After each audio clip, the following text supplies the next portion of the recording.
Ladies and gentlemen, boys and girls, children of all ages, good morning, Mr. and Mrs. America, and all. The ship's at sea. Welcome to...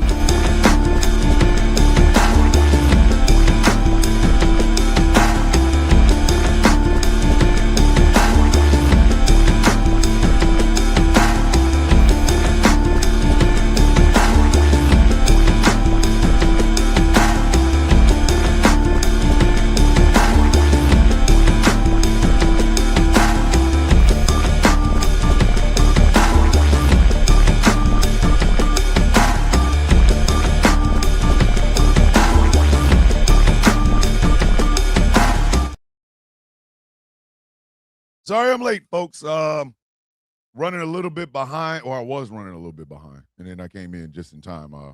Almost gave my EP a heart attack. She's like, "Yo, dog, are you doing this? What is this? You get your ass up and get in front of that camera, sir. You ain't got time for this bullshit, sir." Listen, my EP like, "Yo, my EP gonna text me about, hey, you good?" I don't know.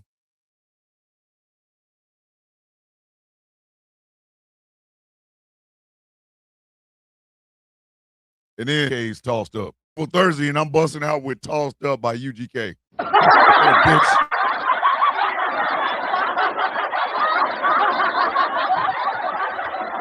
What am I screaming? Okay. I'm moving so fast I had to let my shit catch up with me. Like, see, look at Annabelle. Look at Annabelle. I might not be attracted to everybody, but goddamn it, Annabelle's like, that's one sexy Negro right there. That's one hot, sexy hunk of man. Toast up. I want to put y'all in the mood. I want to put y'all in the mood. So this is how we're gonna start the show. Once again, we are using AI in a positive way. And this is an AI song called Same Weight.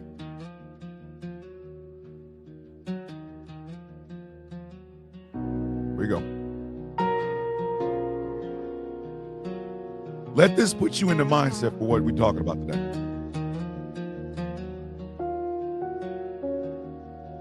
There's a hollow down in West Virginia where the coal don't shine no more. Just a rusted rail and a shuttered store and a lock on every door. He's a white boy with his daddy's name, but that name don't carry far. Just a stack of bills and a broke down truck and a dream stuck in the yard. He said, I've been swinging at the daylight, but it don't swing back at me. Every dollar got a shadow, every shadow got a feet.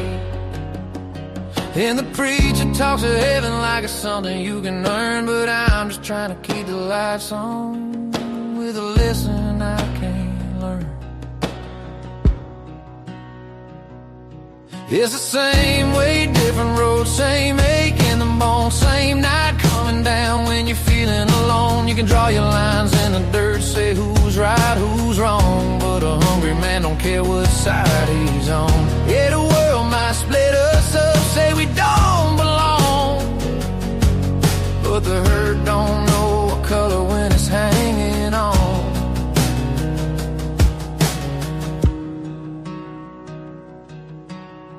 In Kansas City there's a man punching time till his hands go numb. Got 2 jobs and a tired soul, still the rent ain't done. He's a black man with a back bow low from carrying too much strain. Every hour's bought and sold, but he's still standing in the rain. He said, boss man talks like I'm lucky just to breathe this air, but luck don't fill a stomach and it don't answer prayers. And I see folks pointing fingers about who to blame or fight. I ain't seen none of them help me make it through the night. It's the same way, different road, same ache in the bone, same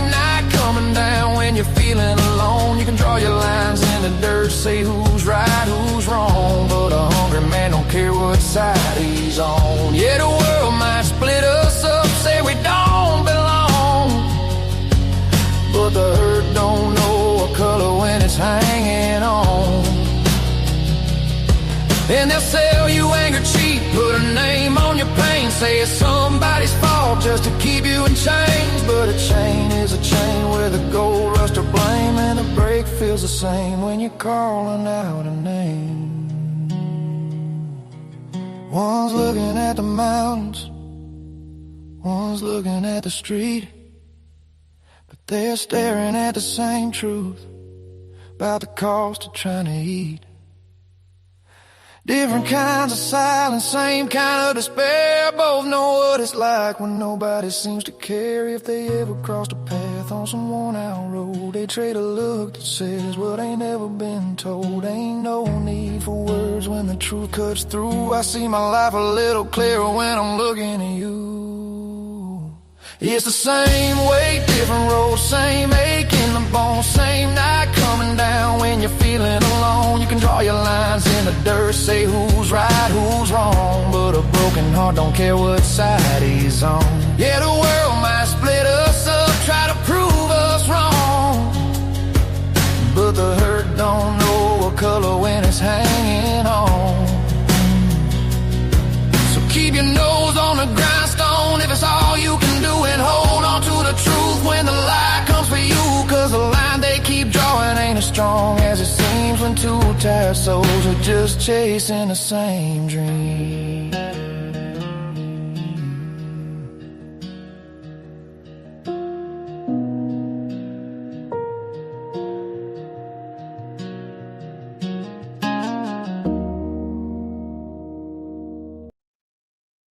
All right.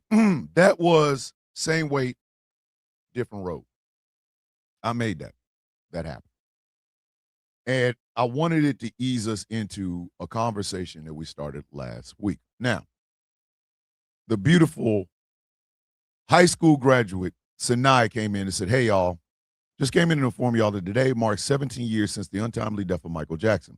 So remember to play Heal the World today at 2:26 p.m. or stream the biopic on Prime. And here's the crazy part.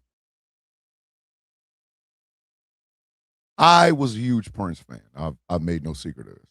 But I would never, ever, ever, ever, ever deny the impact that Michael Jackson had, not just on my life, not just on music, but on culture as well. A lot of shit has been said about Michael Jackson. It didn't change Billie Jean. It didn't change She's Out of My Life. It didn't change PYT or anything like that. Michael Jackson, at his heart and soul, was an entertainer. And he managed to do something in the non-social media age that will be talked about and studied forever. He was able to bring people together just by singing. Which leads me to what we're going to talk about today. Now, last week, we did a show called What Did Black People Do to You? And unfortunately, a lot of people, especially in our coffee bean community, took it as a personal attack, which was exactly the wrong thing to do. Because of it, several people who are a part of the community no longer feel like they are, because they took what was being said as a personal attack. That's why I played that song this morning. I needed people to get into the mindset of this. There is someone who is living the life that you're living right now, and they don't look a goddamn thing about you. Look a goddamn thing like you. There are people living, exact same life. You hate your job, they hate their job. Not enough money to pay the bills, not enough money to pay the bills. Kids to feed, kids to feed. You're gay or straight, but you're white. You're gay and straight, and you're black. there are white women and black women experiencing the same type of life in totally different areas, but they're experiencing it differently. The reason I asked the question I did last week, and the reason I dreaded doing that show all of last week, was because the very first thing that has to happen in order for any sort of forward progress to go is that some people have got to stop putting themselves in the middle of it. They have to. You've got to.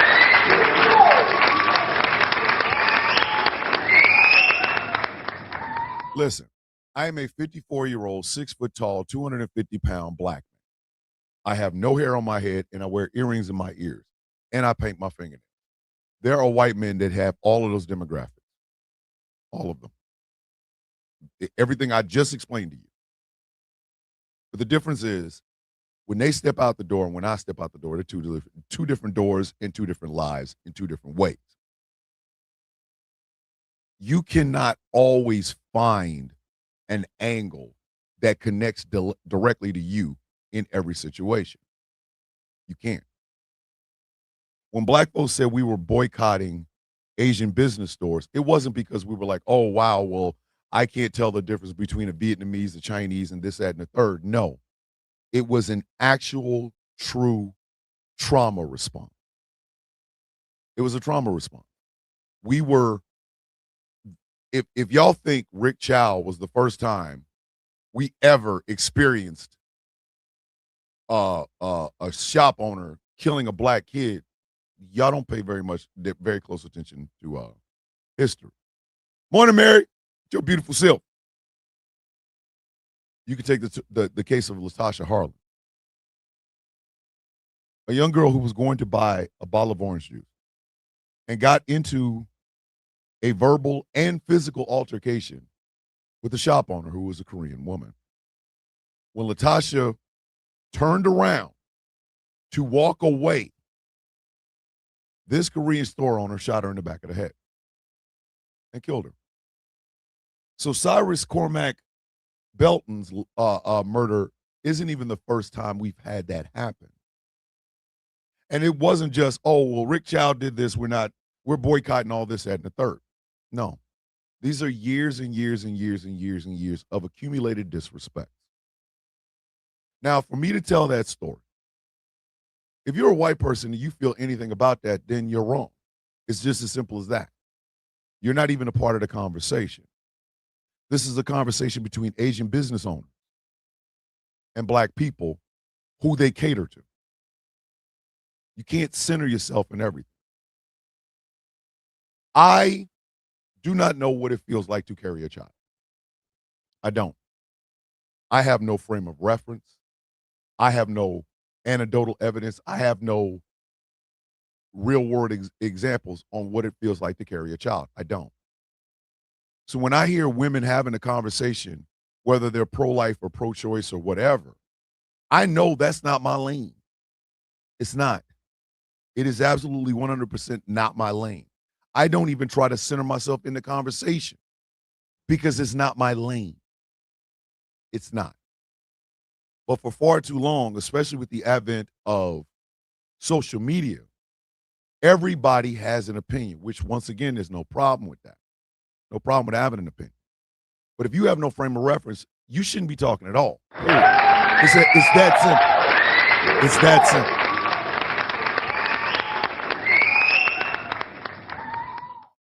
And when it comes to the subject of race, I do not care on what part of the political aisle you stand.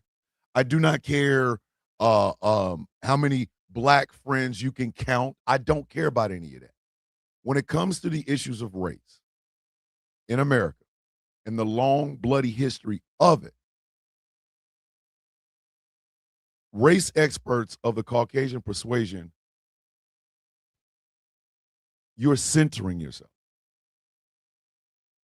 How the hell is it we can have a conversation about Oscarville, Seneca Village, Rosewood, and Black Wall Street, and some white person in 2026 will hear that conversation and start saying shit like, well, you guys complain you're what is it, victim mentality?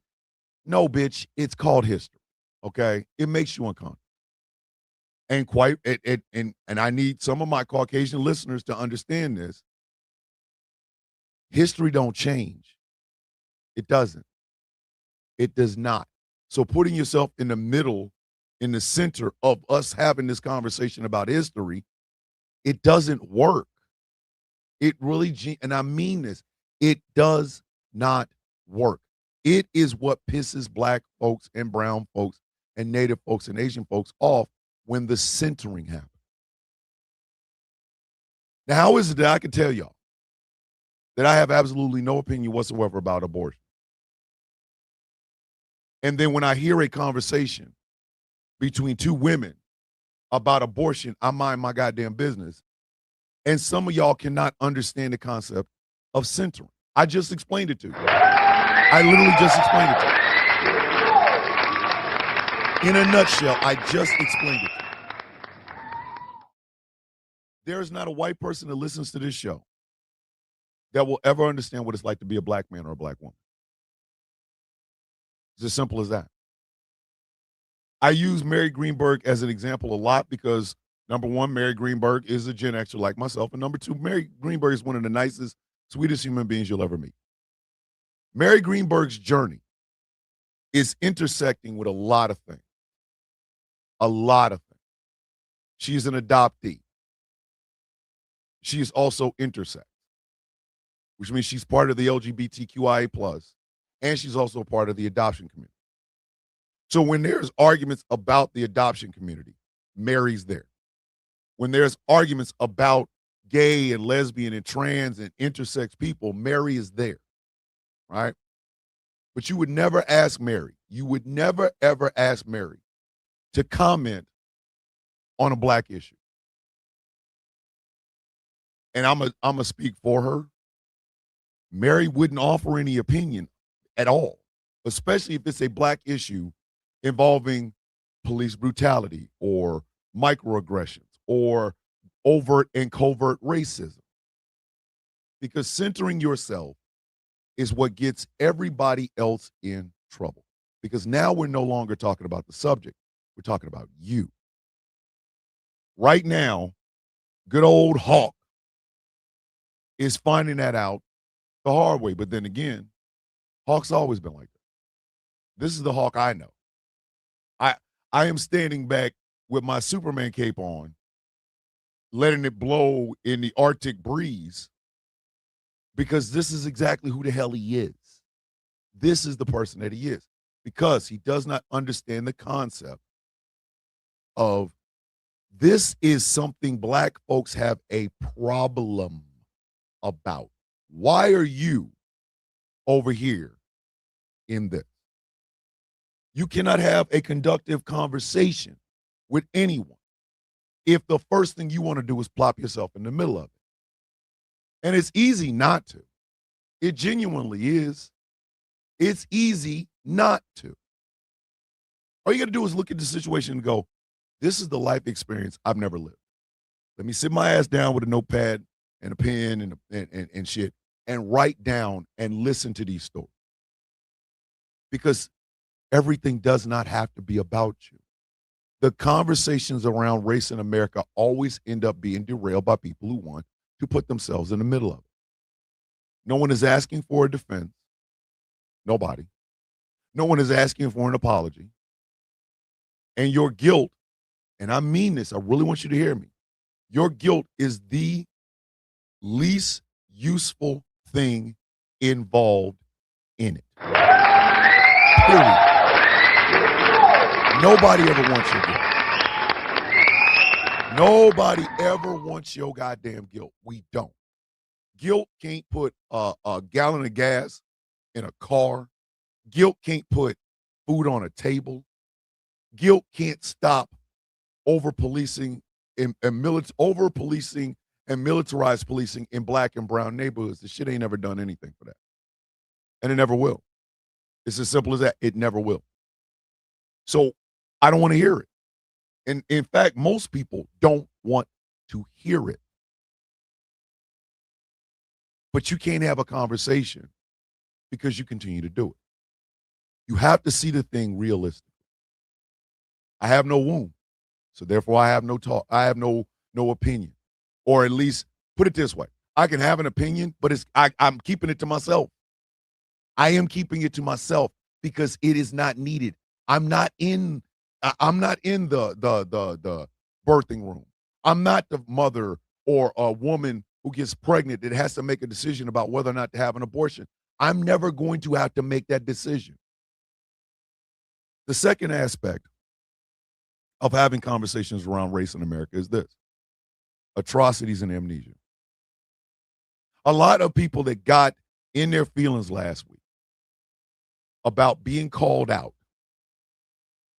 what they're failing to understand, what they are failing to understand in all of it isn't just the lived experience. It's not even just the lived experience. It's everything that surrounds that lived experience. You don't know because you're taught not to. I'm going to say that again. You don't know because you're taught not to. You are taught not to know. I don't know if America learned it from the British or whether the British was out here sending out packages of this shit, but the jewels in the crown of King Charles look really beautiful, but they don't look so beautiful when you remember how they got there. America does that all the damn time. Focus on the greatness, not what was lost and what was taken to get us there. That's how you gonna know if you're never told. And when you're never told, or in the case of the Daughters of the Confederacy, you're given a completely different outlook on the shit, you tend to forget that all the things you want to celebrate have blood on. There's not one aspect of the United States, one great pillar that we hold ourselves up to that does not have blood all over it. For example, the slaves built the White House. You won't know this, especially not now, because that's critical race theory or DEI or whatever little three-letter thing they can put on it. But slaves built the White House. Tearing down the East Wing, you were tearing down the work of slaves. Ladies and gentlemen, America, the capitalistic ideals that America has were built on the idea of exploitation. The very first guinea pigs were black folk, black Africans. You can get mad about that, but that's true. I'm sorry. You can get as mad about that as you want to. You can be real pissed off about it. You can even rail, like, oh my God, I can't believe, but it's true. It's true. America is built on genocide. If what is going on in Gaza is literally making you sick, go to a reservation. These little pockets of places that they put the indigenous native community of this entire place into. They want them so isolated, that they put them in these little places. That's it. But their existence here proves the atrocity and amnesia part. They killed 1 million buffalo to starve the native population out. They stacked the skulls of these buffalo. They called it the White Mountain. The White Mountain. Because it was millions of skulls of buffalo. They did that to starve these people out to take the land. Now you driving down the street that used to belong to the Pawnee or the Cherokee or the Apache or whatever, and you don't even know anything about it. You don't.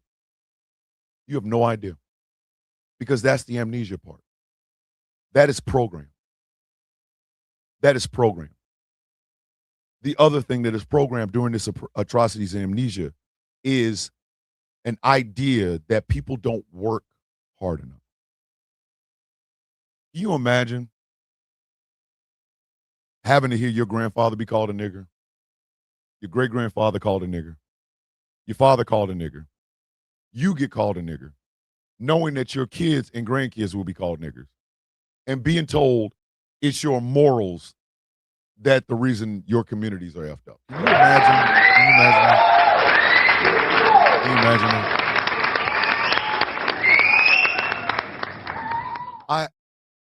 I would hit you in the face with a elbow if you told me that.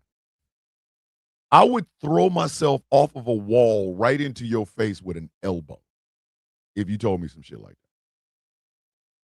But that's the thing. They give you pat answers. All of it part of the program. All of it part of the program. All of it. Every bit of it. That was so long ago. What? How did they condition you to believe some things were so long ago? Because of black-white pictures. That's a known fact. That is a known fact. A study was done where they took modern pictures of shit that you see every day, and made them black and white. And almost everybody that looked at those black and white pictures thought that it was 10 to 15 years before when the picture was actually taken. That is a known fact. They did a study on it. When you see pictures of Martin Luther King in black and white, you think that's so long ago. They didn't even have color. They had color. I'm just throwing that. I do have to say that out loud. I need y'all to know there was color. There was color. They just used black and white film, but I digress. When you see something in black and white, you think that's vintage. That was so long ago. Why are we still talking about it? Look, it was black and white pictures. It's all conditioned. All of it. All of it.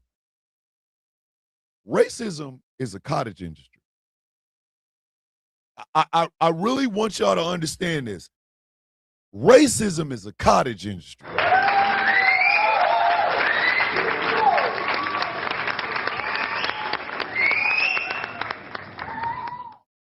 It's no different than Amazon, no different than Tesla, no different than any other company.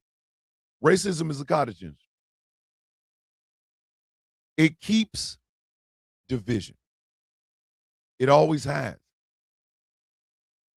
We could talk about the greatness of the founding fathers, but they were capitalists above everything else. There were no socialists in there. They were capitalists. They were capitalists. So everything about America is built on the ideal of capitalism. And that includes race. That includes race. It is an industry. Notice when your news comes up about these racist Proud Boys or what have you, not a whole lot, is it? They all look all proud and everything, but nobody ever really truly looks deep down at these racist ass men. Let's just get you all focused on watching them march down the street. Let's get you focused on that. Because to the white population that will see that and be hyped up about it, you got Fox News. When you look at pictures and video from January 6th,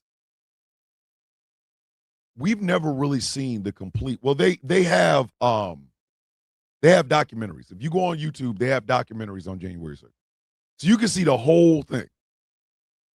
But the only pieces we've ever been given are pieces, just piece here, piece there, piece here, piece there. Like, we still don't know who shit on the floor. We still. Somebody right now is walking around with the knowledge that they shat on the Capitol floor. We will never get that name. Never. And not only did this person shit on the floor of the Capitol, but then they picked the shit up and smeared it on the walls. We will never know who that person is. We should. The Capitol shitter, I think we absolutely need to know who that man is, or that woman, or that group, or whatever.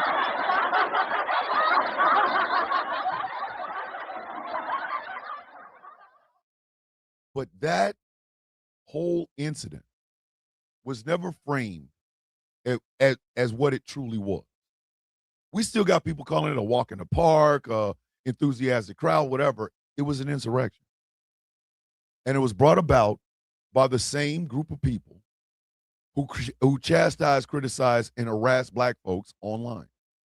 The people that you see in those little viral videos where it's a white guy getting into it with a black man, and you're a nigger, you're a goddamn nigger, blah, blah, blah, blah, blah, blah. Same thing. Yeah. Angry called him Dookie Hand Doug. Sir.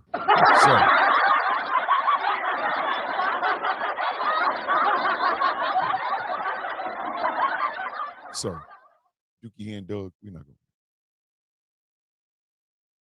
We are made to feel like that. We're made to feel like that. But depending on the group that you come from, you get a totally different response on what to do about it. For black folks, they will dig up Martin Luther King like his ass is a library card. And they'll wave him in our face. Accept indignity after indignity after indignity after indignity. But they do something a little bit more insidious to white people. What they do is show you the worst aspects of the communities you already think are less than you. There are AI-generated pictures going around right now of black folks peeing on Austin Metcalf's grave. As a matter of fact, one of the most intelligent men I know, a gentleman by the name of Tiger Bomb, actually talked about this. He did. He actually talked about this. He took the video that I made and he expounded on it, which is what Tiger Bomb does, which is why I'm glad that he did it. I want you to listen to this for just a second. Hey, good morning. Say, are you black, white, or Asian? Do you know what an accelerationist is? What if I told you for the past few months you've been being gaslit? Still here? Eyes front. Let's watch a clip and then talk about it after with receipts. It has been proven. This is not something I have to make up. This has been proven that any picture on the internet that a lot of you white folks see, where it shows black folks peeing, pissing on Austin Metcalf's grave, is AI. All of them. Because there are also AI-generated pictures. The same pose of Asian people peeing on the grave of Cyrus Carmack Belton. Big facts. Big facts. You see, these accelerationist groups often don't work together, but independently. But they're all working on stuff like this all the time. This one's exceptional, though. It took more root, and it got a lot farther before the truth came out. You see, these accelerationist groups independently were deep faking and gaslighting all of you before, quite literally creating AI deep fakes during, causing hiccups and delays in the justice system, and radicalizing some of you. That's the point. This didn't stop. It continued even after, as Thomas pointed out. And this To give you an idea about these people, they weren't just swatting the black family. They were swatting them both. These people trying to convince you that it's about white race. We're attacking the white race. They need victims. They need martyrs. They can only do this with misinformation. They tried to do this with the Chud the Builder case, but something happened. In fact, it's been proven that they tried to do this with all these cases as well in the last 2 years. And the only reason we haven't ended up like the proven race riots of Belfast, Ireland, is our sheer landmass. On the downside, it gives them more landmass to hide within. On the upside, however, they don't have a concentrated presence in one area large enough to spring into action when they are gaslit by this misinformation. And it's this size of our country that causes delays in time for the truth to come out. What the experts and reporters haven't put into the conversation that I will inject is that it is this sheer size that allows cooler heads to prevail. It buys time for perspective when the truth comes out quickly, as it did with Chud. But myself and other media literacy creators have noticed trends far earlier. I wish our law enforcement would. Patriot Front was doing this within a month or two of the initial incident. They're just one of many different kind of accelerationists, all operating independently. Sure, there are some overlaps, but realize there are many groups out there trying to gaslight you right now to make you feel the way you do or have felt about this Carmelo Anthony case. I don't care what your politics are. These are quite literally terrorists. Ones who do not or will not care about your politics or religion unless it's conveniently expeditious to get what they want. That's all they want. They'll create content that plays into your biases. They'll play buddy-buddy for a little bit, but they don't care. And if you speak out about it, you're a race traitor. Like me. But when it's all said and done, they'll turn you into a wind chime like what they want to do to me. Like they want to do to the Black, Asian, and whoever's not white. Some accelerationists have a book that talks about this. I can't say the name of the day, but that's one variation of many that accelerationists want. So realize your thoughts, feelings, and emotions may not be your own until they are again, usually when the truth comes out. Media literacy isn't always about symbols and code. Sometimes it's about misinformation and tactics. It's not being talked about nearly enough, so if you could help me get the word out, that would be great. This is why knowing is half the battle. Tell your friends, family, and kids, and I'll see you next time.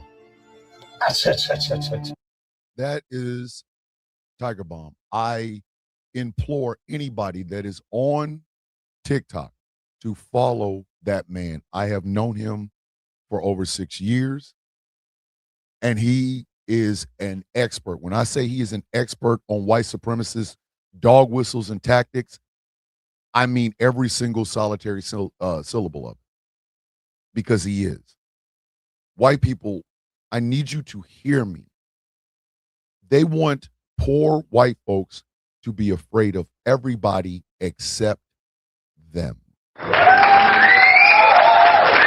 They do.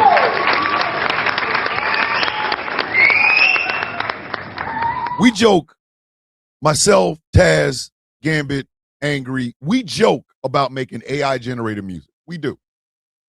None of us got the talent to sing any of this shit or rap any of the shit that we put out. So yes, we do use AI to make music. Music, I tell you, music.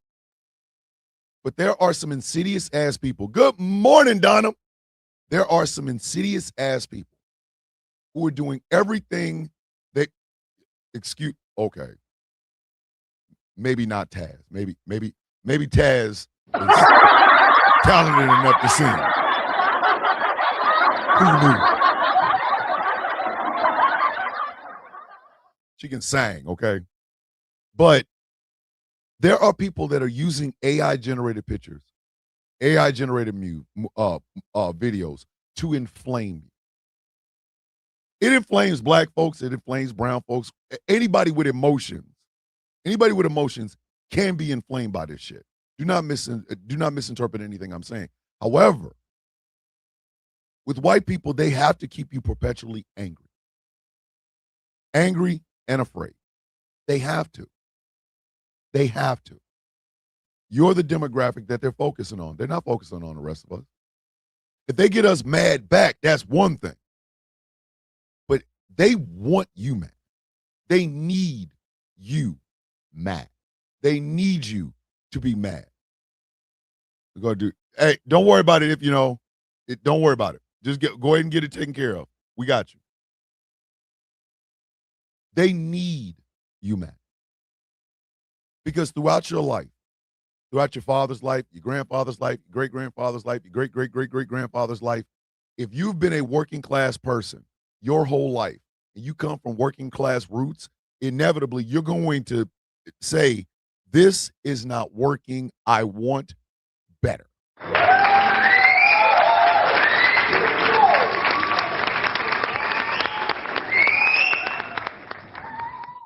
Fox News has one purpose: to scare the shit out of the boomer generation, to continue to have them vote for Republicans and Republican policies and voting against your own best interest. That's all they are. And Rupert Murdoch has done this not just in the United States, he's done it in Australia, the UK, and several different other places. There is a reason there is a right-wing bent or a right-wing uprising throughout the world because of people like Fox News. You see, if Tommy Robinson is leading people against the immigrant population in Britain, the white British who are following him don't notice that when they go to work, they're still not getting paid enough. Still not. Nigel Farage and the Reform Party can tell you that mass immigration and getting out of Brexit were a good thing. Is it really, though? Is it really? Have you noticed anything bettering in your life? Have you? No. All those angry words and, slogans are not feeding your family. America perfected the shit. America perfected the shit. That's why when LBJ said, if you can convince the poorest white man that he's better than the best black man, he won't notice you picking his pockets. Hell, give him someone to look down upon and he'll empty his pockets for you. That is, him saying that was probably the most impactful thing LBJ ever said, because it's true. It's true. And you don't need to wonder whether or not it's a shadowy cabal of Jews that are taking it. No. The same rich, white, landowning men that have always taken your shit. But if you ever turned around one day and said, you know what? I'm getting screwed out of this. And you see Elon Musk someplace, you're going to want to whoop his ass. You catch Peter Thiel at a Whole Foods, you're going to want to put paws on his ass. That ass.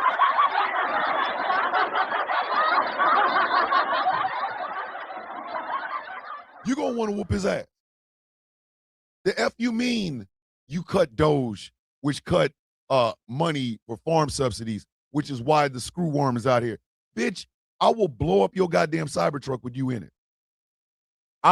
I will seal the doors on your Cybertruck. It ain't really that hard. Like 2 tubes of goddamn Gorilla Glue, and you got his ass in the truck forever. Now you got a microwave oven and shit.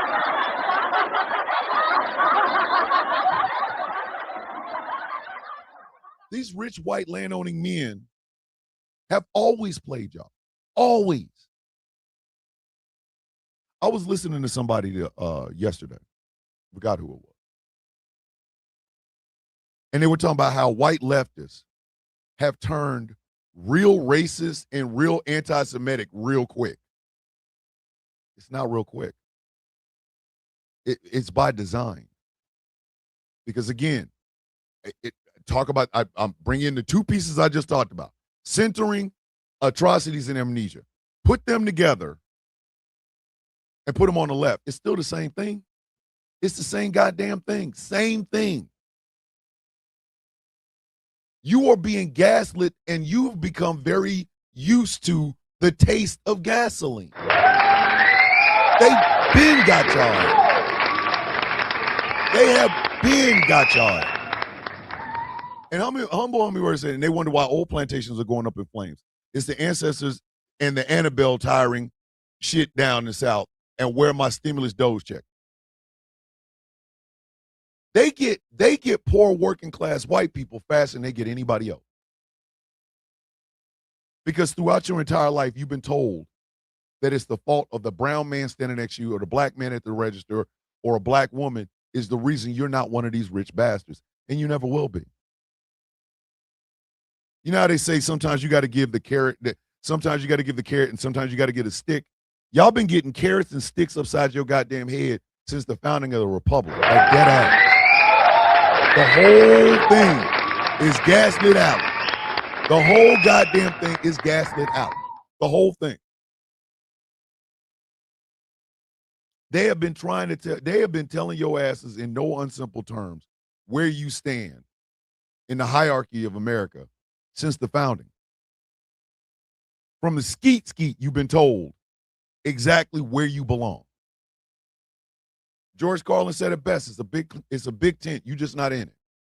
And speaking of Carlin, listen to this.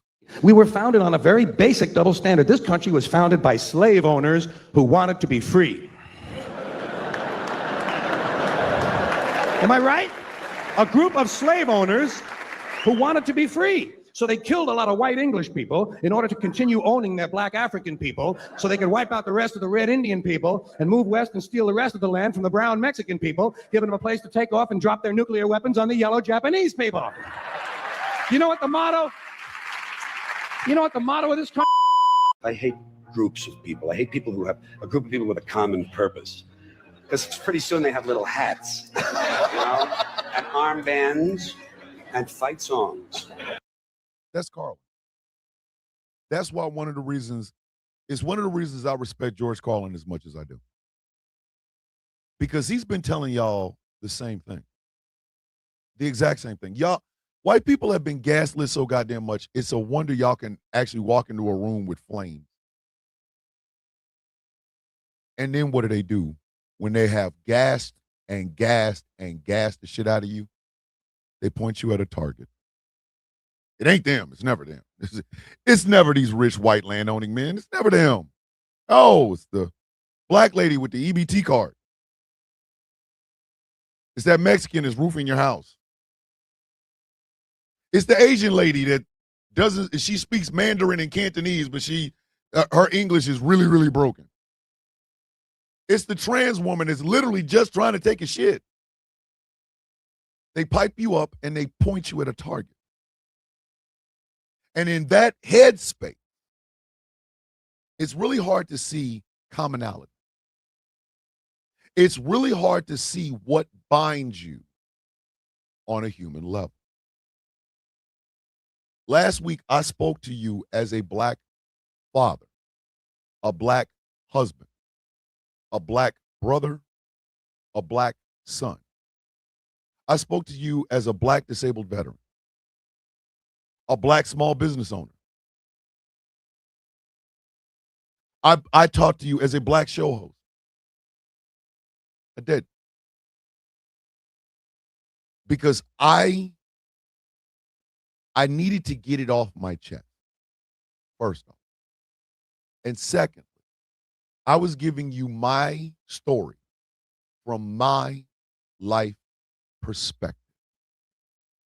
And a lot of people started to center themselves, forgetting that everything I'm telling you is something you probably don't know because you were never taught. The shit happens, and then there's amnesia. So you don't know. And it is years and years and years and years and years of white gaslight that is making you think, well, wait a minute, that's not what I heard. Wait a minute, that's not what I heard. Wait a minute, that's not what I heard. You're questioning yourself. You're questioning everything that happened in your life, everything you were ever taught, everything you ever believed. These stories are out there. You think I'm the only black man that's ever experienced this shit? No. Do you think every single Jewish person loves Israel, loves Benjamin Netanyahu, loves, no. But you won't know this if in your head you have one perception built by an atrocity happening to somebody and you not being taught about it, therefore the amnesia. And having been gaslit on every single moment of your life. That's when you start to feel defensive. Centering is defensiveness, by the way. Centering is defensiveness. Built, understand, this wasn't organic. It was built into this. And now you got to live in a world where people who are either the targets of what you were gaslit about or the targets that all that gaslighting pointed you to. Now you got to live in a world with them. And it's not going to end up the way you think it is. It isn't. When I said the best representation of the United States on its 250th birthday is that goddamn nasty algae-filled reflecting pool, that's what it is. It's aesthetics meets reality. The reflecting pool, sitting between the Lincoln Memorial and the Washington Monument, two of our most influential presidents. It's supposed to reflect the soul of America. It's green with blue chips floating around in it. It is the best representation of America in 2026. It is the best representation of America on its 250th birthday. Why did that pool get algae? Well, they never cleaned out the pipes. If you never clean out the pipes and you pour water through it, guess what happens? Algae shows up. You put that in a goddamn reflecting pool that you just had painted with epoxy blue paint or fingernail polish blue paint, whatever it is. And now, look at it. That's America. A lot of white people feel defensive because you don't know. It's just that, and we have made not knowing something into like a goddamn badge of honor. It's not a badge of honor, ladies and gentlemen. It isn't. You don't get cookie for that. You do not get cookie for being the dumbest person in the room. You don't. You do not get cookie for being the dumbest son of a bitch in the room. It's impossible. And quite frankly, and be honest with yourself, would you want to? Would you want to? Would you want to get cookie for being stupid? To being purposely uneducated? It was like when preachers used to say that the only way through God is through them. And there was a time in history, where that was true. You could do nothing without the church. The church had to be involved in everything. But y'all got Bibles in your house. You got Qurans in your house. You got Torahs in your house. You got the Talmud in your house. There is no reason for you to even be believing the bullshit that comes out of somebody's mouth when you can go and look up the answers yourself. If you think black people are criminals or ghetto or lazy, go meet a black person. Go meet a black person.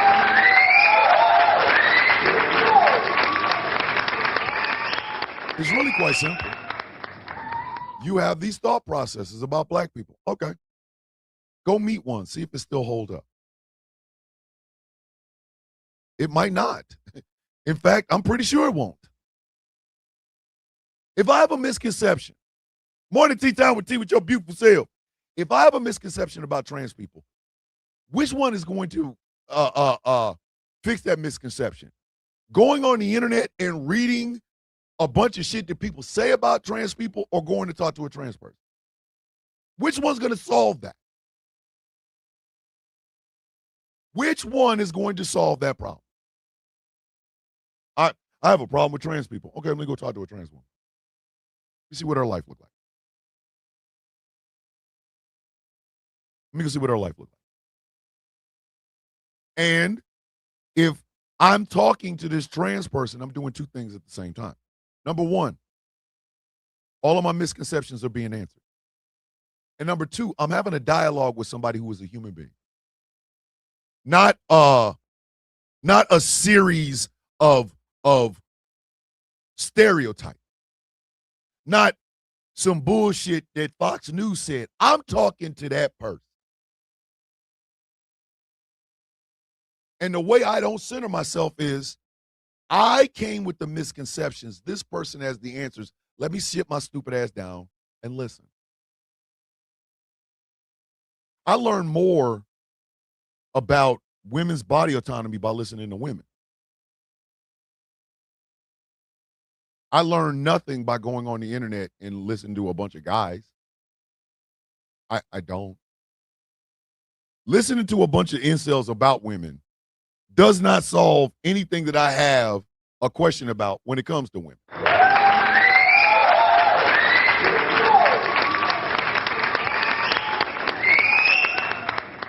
And now you get microdoses.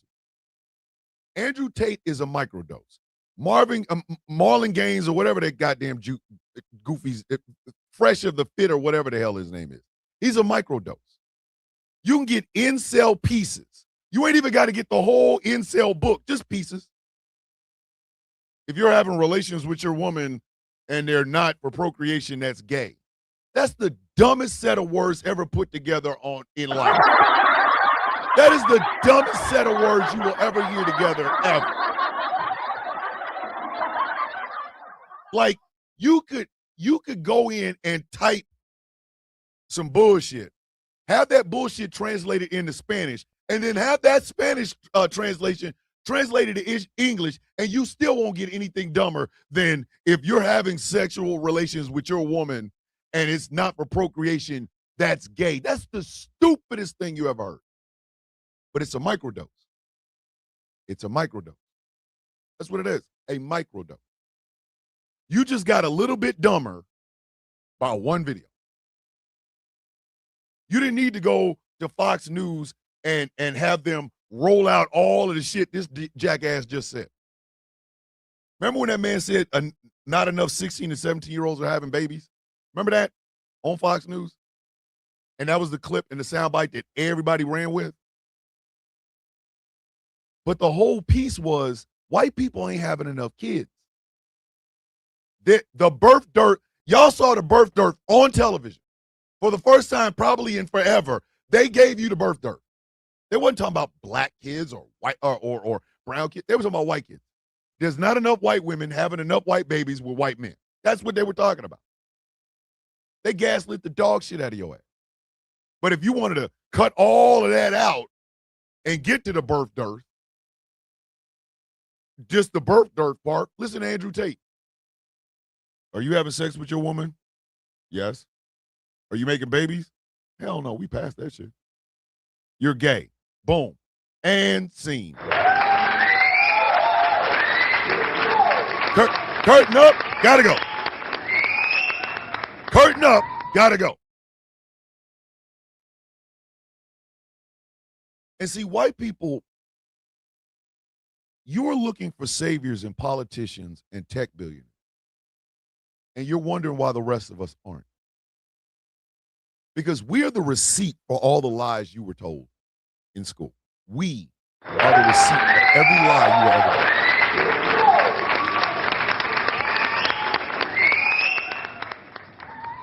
Look at way to go. Somebody, you rubbing them shoulders. No, you're gay. Look at this shoulder man ass. Every lie you ever heard in school about communities you're not in, it's all well and good until you meet somebody from said community. Then you start to discover that all that bullshit is a lie. I go back to Immortal Technique. The Poverty of Philosophy will always be one of my favorite songs. Every time I listen to it, I'll learn a little bit more. I have more in common with most poor and working class white people than I do most rich black and Latino people. I can't relate to Denzel's life or Michael B. Jordan's or Idris Elba's. I can't relate to their life. But I damn sure can relate to the guy next door who gets out, cuts his own grass. You know, he has a job he has to go to, bills to pay. He gonna cry in the house by himself the same way I would. I got more in common with him than I have with them. Most white people do. Most white people have more in common with those black and brown folks that they give you stereotypes about than you do the rich people that gave it to you in the first place. True.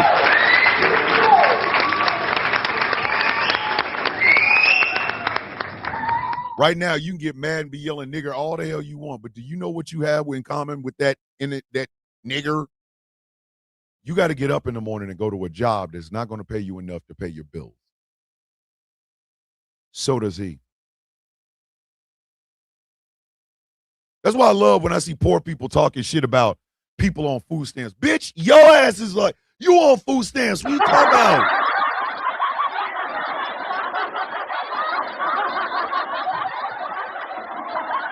Way to go just gave he gave y'all, listen, way to go out here giving y'all jewels. Reverend William Barber, leader of Poor People's Campaign, released a book called White Poverty that talks about this. All right, Donna, so do I. But look at Donna. Donna and her husband are human beings, are they not? Yeah, they're white. Okay, great. All right. Let's get that part out of the way. They're white. But they also got to eat. They got to sleep. They got to have a roof over their head. They got to have money to pay their bills. Does it not sound all like everybody else? Hey, Ashley, I am so glad that you're feeling better, Ashley, and just know I love you, Princess. I love you. Please remember that. Does that not sound like the life almost every working class person has? You ever notice the work isn't discriminatory? We all got to work. But everybody, they actually got y'all convinced that y'all work harder than a group of people. They got y'all convinced that you work harder than a group of people. They're leeching off of you. What does that make you do? Work harder and be angry at the exact same time.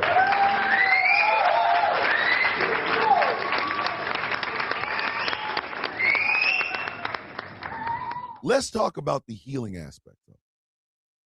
Let's talk about the healing aspect. Now, I told y'all the game is right there. It is laid out in all of its glory. It is sitting in front of it. It has never changed. Technology has made it more accessible, but the game is still there. It is still right there. The purpose of the game is still there. The thought processes about the game are still there. It's still ran by the same moneyed elite that it has always been ran by. It's no secret cabal. They're in a shadowy room off of in Switzerland someplace. No, these are the same goddamn people you see every day. The same rich assholes who say shit like, please don't raise my taxes. It's the same goddamn people. The game is still the same. And for far too long, far too many white people have been pawns. You've been pawns in the game. And you continue to sign up to be pawns in the game. Imagine if the Proud Boys was an organization that wanted to stamp out homelessness. Let's say all those proud chickens, instead of wearing shirts that say 6 million wasn't enough, they say 6 million homes ain't enough. Imagine that. If they took all that effort that they used to be Western male chauvinists and be proud of it, they took that energy to eradicate homelessness wherever they go. buying or building tiny homes, getting homeless people off the streets. Like, hey, if you eating, come on with us. Here's a big old cargo van filled with people. It just has Proud Boy food delivery. And they're taking everybody to a shelter where everybody can get a warm meal and see if they can get a bed so that they don't have to sleep in the cold. Imagine if the Proud Boys did that. Imagine if the Patriot part of Patriot Front meant we're going to help every veteran in the United States. Instead of holding on to ideals of Hitler, who was a piece of shit to begin with, and I don't even have to get into that. Instead of holding on to Hitler's left nut, because he only had one nut, that joke will never happen. Hitler one joke nuts will never not be funny. Kiss my ass, I don't care. The man only had one testicle. I don't give a shit. Instead of holding on to this failed experiment from the Hitler man, imagine if they said, we are the Patriot Front. We are going to get every homeless veteran off the streets, because that's what patriots do. That's what patriots do. Imagine that. But no. Imagine, I'm going to use, Mary. Thank you, Mary. Thank you, because I was just ready to say that. Imagine, instead of hating the Jews, instead of using the word Zionist because you want to call them a slur, instead of seeing every single Jewish person as a supporter of Israel, imagine if you loved Jewish people and hated the Israeli government.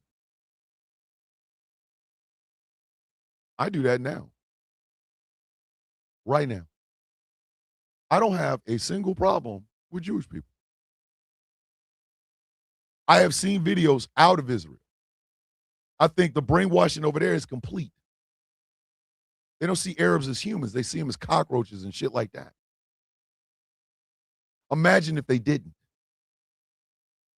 Imagine if you have criticism of Netanyahu and Smotrich and Ben Gvir and all of them, and you named them, shamed them, and talked about them.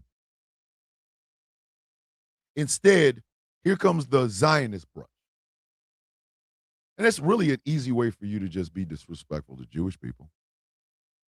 And if you notice, the machine, this white, male-dominated running thing, they give Jewish people to hate. Arabs, blacks, Asians. They give Asian people to hate. Blacks, Jews. They give black people to hate. White folk, Jewish folk, Muslims.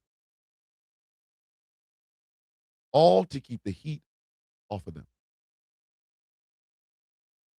Now, don't misunderstand me. In no way, shape, form, or fashion will I ever, ever, ever, ever say that the black experience in America is a myth. I won't, because I'm living it. You have to take these things into consideration when you deal with people. White folks' biggest problem right now is they're dealing from a level of not understanding, and that is clouding they are not anywhere near ready to have any sort of conversation about change because they're still living through those stereotypes. The stereotypes spark a hell of a lot louder than truth.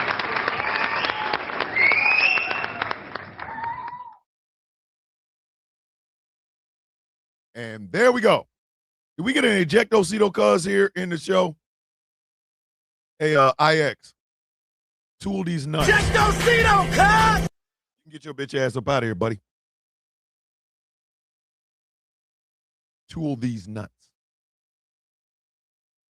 But I really want you to, I genuinely want you to think about that. The levers of power don't change. The faces are still white.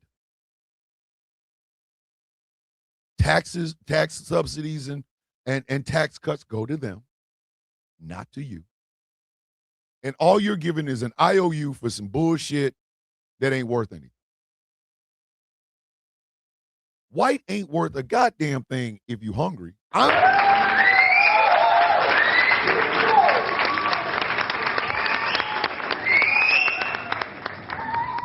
How much food can white put on the table? I see them dumbass races on TikTok, and I'm going, look at your life. You were holding your TikTok live about white supremacy in a goddamn trailer. Bitch, we can see the ceiling. Okay? There is a yellow spot above your head in that trailer. You can't even supreme that hole that is made, which is what is making that yellow spot. But you want to talk about the superiority of your skin? The fuck is wrong with you? Your life's a dumpster fire having sex with itself. And you over here talking about that. And the idea of, oh, well, you could be proud to be black. No. That's what you've always missed. It's black and. Black and. And those two words absolutely mean something. When you hear the black part, you're hearing the stories of people who, since the chains were put on and brought over here in 1619, never mattered. No black skin can assimilate. That's why when you get those black people that are so fair skinned that they're almost white, there's a thing called passing. So when you hear that black, there is the people that never matter. Then you hear the and this person was the first black pilot, and this person was the first black woman millionaire, and this person was the first black actor to receive an Academy Award. Things of that nature. There's an and. You don't stay for the and. You leave when you see the black part. So being proud to be white, there's nothing else that comes behind it. It's an IOU that it absolutely has no value whatsoever. And it is given to you in place of human goddamn dignity.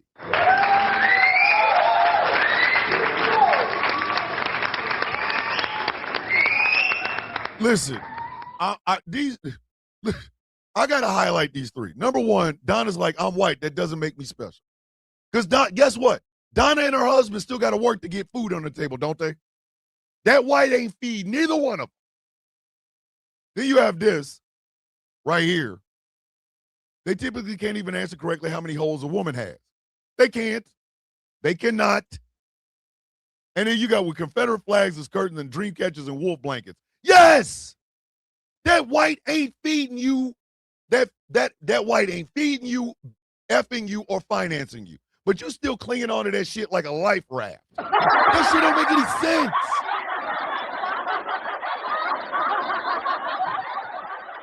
And it keeps you from the one thing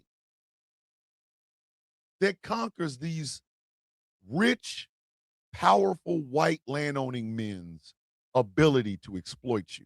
And that is community. Community. Community. To be in fellowship and community with other people means that you bring your life experience and you blend it in. Hey, I didn't even know that was possible. Okay. Get with me later on. I want to get some more information about it. Community. The idea of togetherness.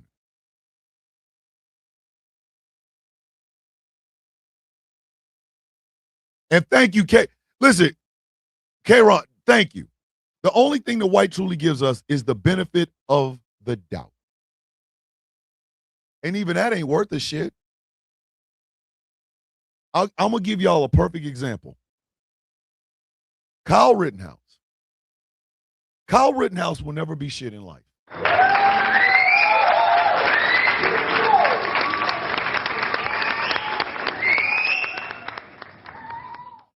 They elevated a murderer to celebrity status before he ever graduated high school. His mother enabled him to be a mediocre-ass white man. And that, ladies and gentlemen, is all Kyle Rittenhouse will ever be. He'll be a mediocre white man with two bodies on. That's it.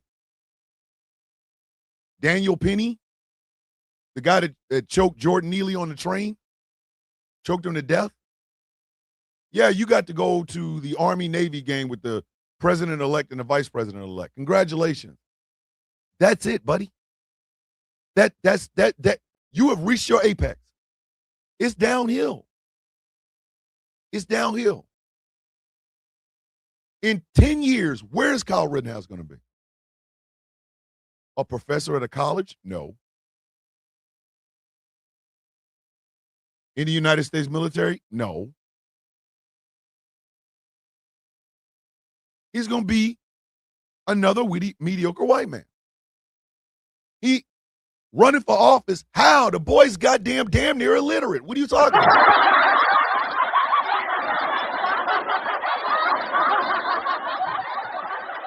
It's almost like they give a birthday party to mediocrity. Welcome to mediocrity. Yay, here's your mediocre cake and some mediocre ice cream. It's all vanilla. Don't even worry about it. It's vanilla icing on a vanilla cake with vanilla cream in the middle. It's all just plain. Just plain. And then when that fame fades,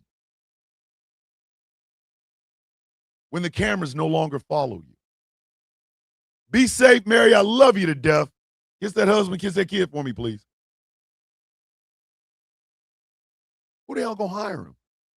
Oh, you're Kyle Rittenhouse, the killer. Yeah, we good. Wouldn't be good for our brand. We gonna go to college? Barely, I don't even know if he graduated high school. He's mediocre and will be this way until he dies. Same thing with George Zimmerman. Same thing. That is the heroes they want you, as white folks, to worship. These people that did the thing with the gun and took another life, and that shit matters for nothing. It matters for nothing.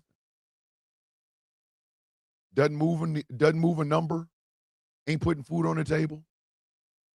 Kyle Rittenhouse is married. He about to have a hard-ass life, especially when he has a kid. That kid, dog, he dropped out of Lakes Community High School in Illinois in 2018 after attending for one semester. Later stated publicly that high school career was robbed and made claims about taking college courses. Records from schools like Arizona State University and Texas A&M confirmed he was not admitted or enrolled as a student. The seeds, the sperm in the balls of Kyle Rittenhouse will make children that will be hated because of what their dad did. He has signed his kids up to his fate. Look at Chud the Builder. Besides the fact that he's facing 56 years for going out there using a gun, and he's going to get convicted because the son bitch recorded everything. Besides all that man's ex-wife changed her son's name because of him. Congratulations. You're going to get 56 years in prison. You're going to come out, and everybody going to remember you by that dumbass mustache. Your face going to be gray, and nobody will hire you. Nobody will want you around. You're going to be out there trying to get people to chimp out at 65, and you ain't even going to be able to get the gun out before somebody knock your stupid ass out. They're going to punch you in the back of your goddamn head. Look at him and chimping out. Wow, sit your stupid ass down. Congratulations, you just mediocred yourself. And for what? For what? None of these organizations that want you riled up about your race have any answers for your day-to-day life. You know where you could find those answers now? Community. A community of like-minded individuals. Some of them are going to be black and brown and Asian and Jew and Muslim. They're going to be trans men and trans women. They're going to be parts of the LGBTQIA+. Nobody is asking you to hug on them and love on them and stick your tongue down their throat, but they are asking you to listen to them. You homeless, and somebody tells you there's a place where there's food and a bed, but you don't want to listen to them because they're black and homeless. So now you're out in the street in the goddamn rain getting 6 different types of pneumonia because of your whiteness. Shit ain't gonna save you. Community will. But you cannot be in fellowship, you cannot be in community with people who have gotten the other side of all the bullshit you have been given since you were born. And you're not going to listen to them because you got this in your head. You're not an expert on shit. Once again, I go back to myself. I do not have a womb. So the fight for body autonomy for women, I can support that fight. I can advocate for that fight, but I cannot center myself in it because I don't have the equipment to do so. White women, y'all got to stop looking at yourselves as some sort of separate entity. Y'all might not want to talk about Adriana Smith, but goddamn it, you could be her. You could be her. Quickly. You above all. If a white woman finds herself in the same situation as Adriana Smith, they will harvest a baby out of your corpse and see if they can get another one out of there. They will. Like, argue with your mama. I'm telling you this. I'm telling you this. Now, there's me advocating for white women to have the conversation with women that don't look like them about body autonomy. You want to fight the battle, then fight the battle with every tool in your arsenal, not just one. You can't do it. I'm sorry, you cannot do it. Because the impact, who the hell cares if one white woman stands up and says, I want body autonomy? Who gives a shit? But 100,000 of all stripes from every walk of life? Or how about 100 million from all walks of life? All of them unified with the same voice. You ain't got to be black to understand Adriana Smith. All you got to be is a woman. All you got to be is a woman. That's it. Because that could be your ass on that damn table or on that bed just like she is. But some of y'all are like, well, black women and Asian women, what the hell are you doing? You are cutting your own legs out from underneath you. Now you have dulled the impact of the words that you speak. Don't give a shit about you, but they'll damn sure give a shit about 100 million of you, all using the same language to go into a voting booth and vote against your own goddamn best interest over and over and over, as if your ass isn't getting knocked in the head between the washer and the goddamn dryer, and other women of different stripes are all telling you domestic violence in the home is bad, but you don't want to listen to them because they're black and brown and gay and Jew or trans or what. You're defeating your goddamn self. As a man, I know men have mental health problems. I don't need to center myself. All I need to be able to say is, as a man, I have these issues. Don't you? Don't you? Don't you? Let's all get together and try to tackle this. No, instead, white men are like, well, I'm fine, and America's great, and all that. But then when you do get in those depressive moments, when the bills are higher than your money, your kids just want some cleats for soccer. You know, it's you and your wife's 15th wedding anniversary. You really want to buy her a good gift, but you ain't got it. And you know you're going to go to a job where your boss is going to treat you like shit. And you're going to cry in the car. Don't act like you ain't, because I know.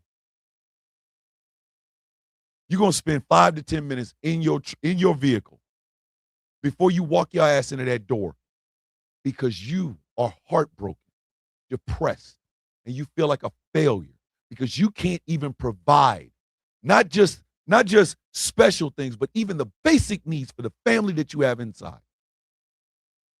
And you know it. But do you talk about it? No. No. You'd rather go online and talk about black criminality and black on crime and black on Chicago blackened. You'd rather do that than actually face the fact that your ass, as a man, you cry in the dark. You go through depression. I have been shaming, and I haven't made my video this week, but I'm going to. For the past almost 5 weeks, I have been shaming men into not having a conversation about Men's Mental Health Awareness Month, but only focusing on pride. Why? Because I am a man that suffers from depression and anxiety. I'll be goddamned if I'm not going to say that shit out loud, because I know a bunch of other men who do the same. Do you see how that works?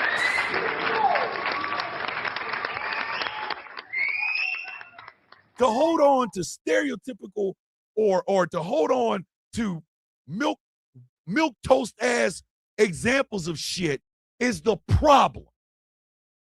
Men, as men, we are violent. We show violence to our women, to our kids, to our friends, to our family, to our co-workers. We do.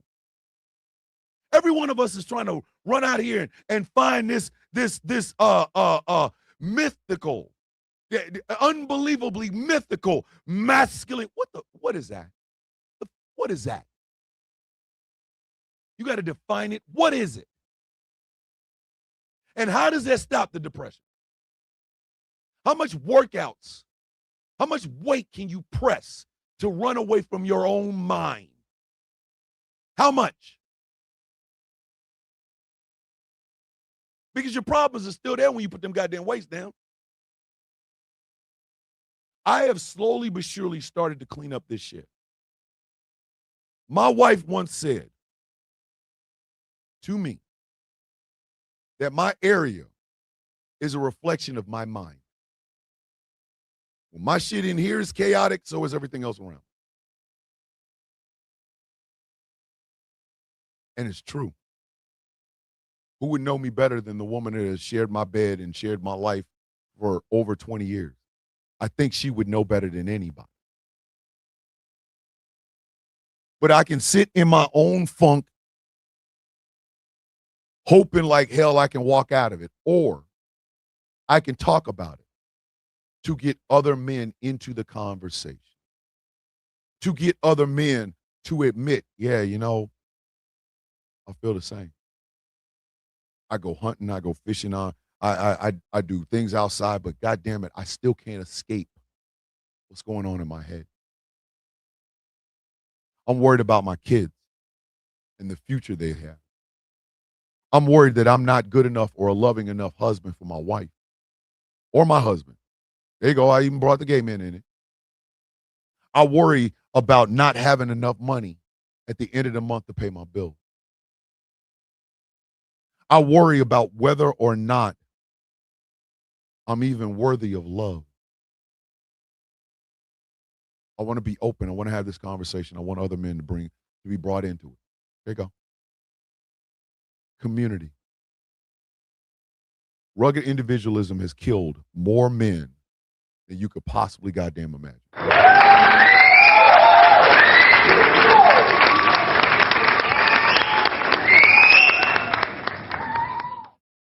As a black man in America, my story is always going to be more unique than a white man. Even if every single stat lines up perfect. 54, 54. 250, 250. Bald, bald. Fingernail polish, fingernail polish. Earring, earring. Comic book collector, comic book collector. Married, married. Kids, stepkids, grandkids. If it all lined up, there is still the difference of life experience. I always hated that melting pot analogy for the United States. Do you know what happens when you throw something into a melting pot? I don't give a shit what you put in it. It's all going to taste the same when it comes out. All of it. You can put all the vegetables, you can put all the meats, you can put all the broth and stew and whatever the hell else you want to into it. It's all going to come out tasted the goddamn same. Maybe the mixed salad analogy is better, but I know a lot of people don't like using it. But let's just be dead ass honest about it. way to go put into the Discord server about, providing community and food scarcity. This is what he put on the screen. I'm going to see if I can read it because, my eyes is all, it ain't what they used to be. For the Sound of Coffee discussion, food and other scarcity, I went to Liberty when I was an evangelical, and there was little done to help the workers and students there. There were no real community, only the myth of one. When I went to grad school, it was run by progressive Mennonites. We had tables around campus where people brought stuff to give away to anyone on campus or off of it. To this day, there's still a food pantry. Anyone who works there or is a student can go to get what they need. No questions asked. All this put on the tables, and the pantry is largely anonymous.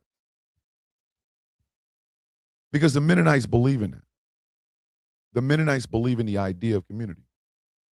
Now, I'm not a Mennonite. I've been a man at night, but I've never been a Mennonite. You see how that works?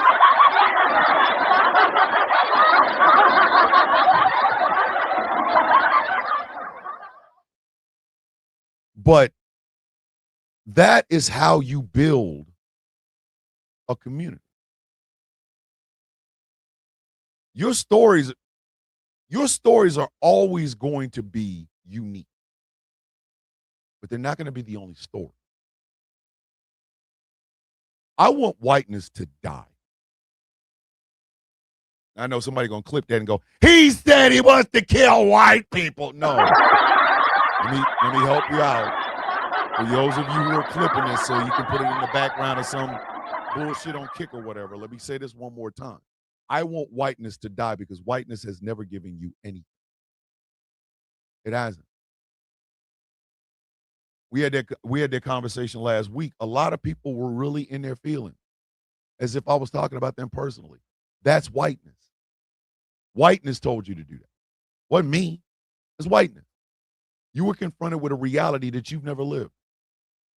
Some of y'all wilted under that heat. I don't know why. I wasn't talking bad about you. I was talking about my life experience. I was talking about the systemic racism that happens that people keep trying to pretend doesn't exist. People took it the wrong way. People got mad. I don't know why. Because again, it wasn't about you. But that is whiteness running around in your head. You hear these stories and automatically you want to put yourself in the middle of it. You want to put yourself in the middle of it based on misinformation and disinformation. And then you want to do it in such a way that does not build community. It only antagonizes. You can't make change like that. There's no change that can be made that way. None. None. You ain't going to fix shit. You're not going to work out shit. You're not going to do any of that. You're not. And I get it. It's easy to do. Because whiteness has trained you that way. It has trained you to believe these things. But they're not true. None of them ever really have been. You see, it is human nature to want to achieve something. It is human nature to want to be recognized. It's not even a bad thing. Sometimes you save a cat out of a tree. Sometimes you run into a burning building and save 4 quadruplets and a litter of puppies. There's nothing wrong with that. Nothing wrong with that at all. And sometimes you're the person on the outside watching it all happen. And you can support the person that's doing these things without putting yourself in the middle of it. It's bigger than you. At that moment, it's bigger than you. It is a bigger thing. It is a bigger entity. It is a bigger situation than what you're thinking at that moment. I'll fight for black women and I don't have to stand up with a flag to do it. I just do it. There's a lot of that too. Have y'all noticed how much of that there is too? Proclaiming. Like, stop proclaiming. Just goddamn do it. Just do it. Stop don't proclaim another goddamn thing. Proclaim these nuts. Don't proclaim another goddamn thing. Just do it. It's that simple. I'm a safe space. Then go be a safe space. The other aspect of it is the idea of perfection. Ladies and gentlemen, despite my awesome, beautiful visage and the good looks that I just completely perpetually run with, be safe, Donna. I love you to death. Kiss your husband and tell him I love him as well. Despite all of this gorgeousness that you see in front of you, ladies and gentlemen, I am a flawed man.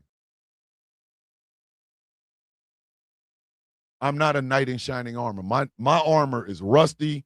My sword still is shiny, but that's only because I had to cut it, because if you ever try to behead somebody with a sword and your shit ain't sharp, that's just torture. That's all it is.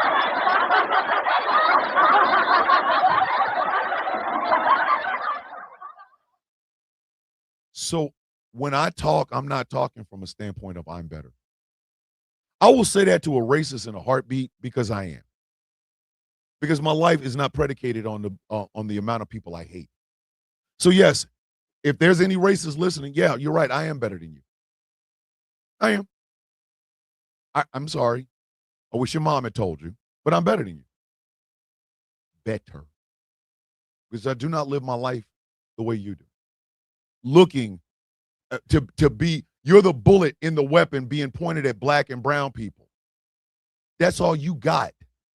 You goddamn right I'm better than you. I do not come to this wearing sparkling clothes, saying things, all the cool catchphrases. No, bitch, this is a work in progress. Every day. Every day I try to get up and be better than I was the day before. And if I'm not, if I'm being honest, and I think a lot of y'all will say the exact same thing, that's what all of y'all are doing. That's what every single person within the sound of my voice is doing right now. You're not trying to be this magnificent person with angel wings floating. Dog, you just want to make sure that you can feed your goddamn family and maybe possibly buy yourself something nice. That's your life. To expect perfection for people is ridiculous, especially when you are looking for perfection within yourself. It doesn't work. It doesn't exist. You are flawed. You're going to make mistakes. The best way to not make them, or better yet, because you're going to make them, the best way to move forward with those mistakes is two things. One, apologize. And I mean a heartfelt apology. And secondly, learn from it.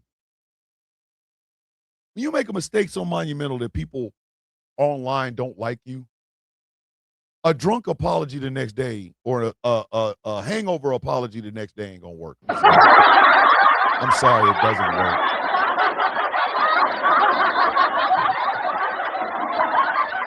Making drunk videos and then deleting them only to apologize the next day, bitch, that we've seen that before. That is a rerun of a rerun of a rerun. We don't even know who owns the rights to the bitch anymore.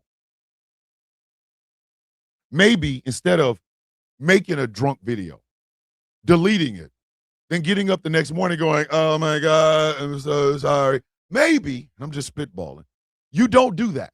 You don't do that at all. Like at all. You don't do that no more.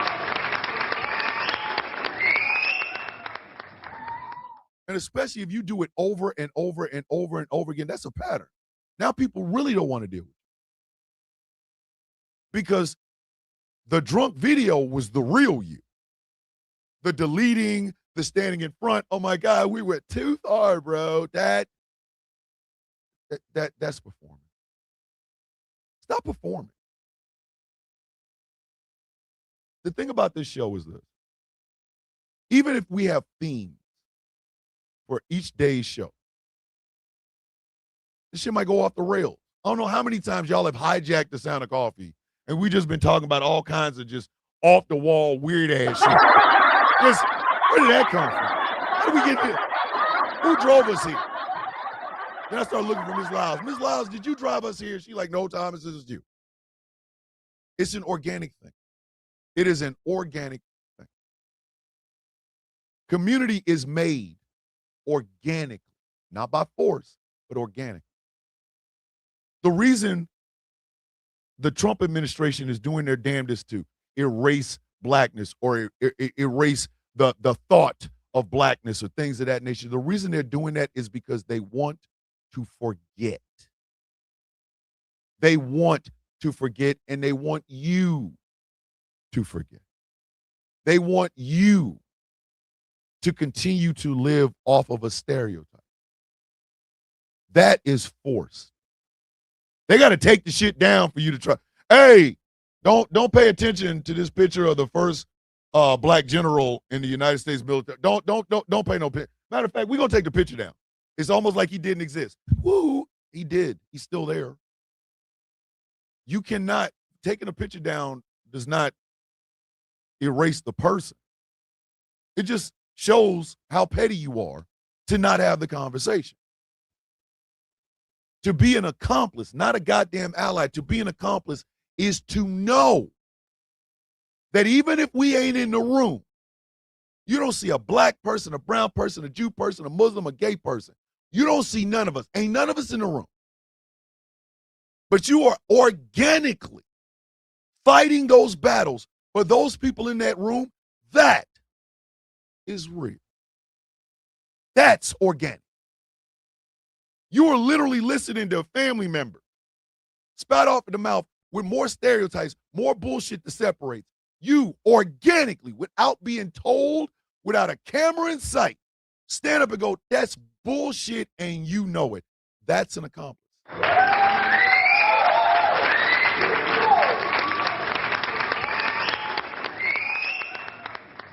Again, I don't have to tell black women I will fight for them. I just fight for them. And I don't do it in front of a camera. Sometimes I do it off of it. Sometimes I'll do it in the comment section. No fanfare, none of that. None of it. Not a bit of it. I don't need the fame because with the camera comes perfection. Let me look good while I'm doing this. Let me look a certain way while I'm doing. You don't need that shit. You don't. That's that's conditioning. It's a performance. It stops being organic. It's forced. And what have you solved? What'd you solve with that? What did you solve?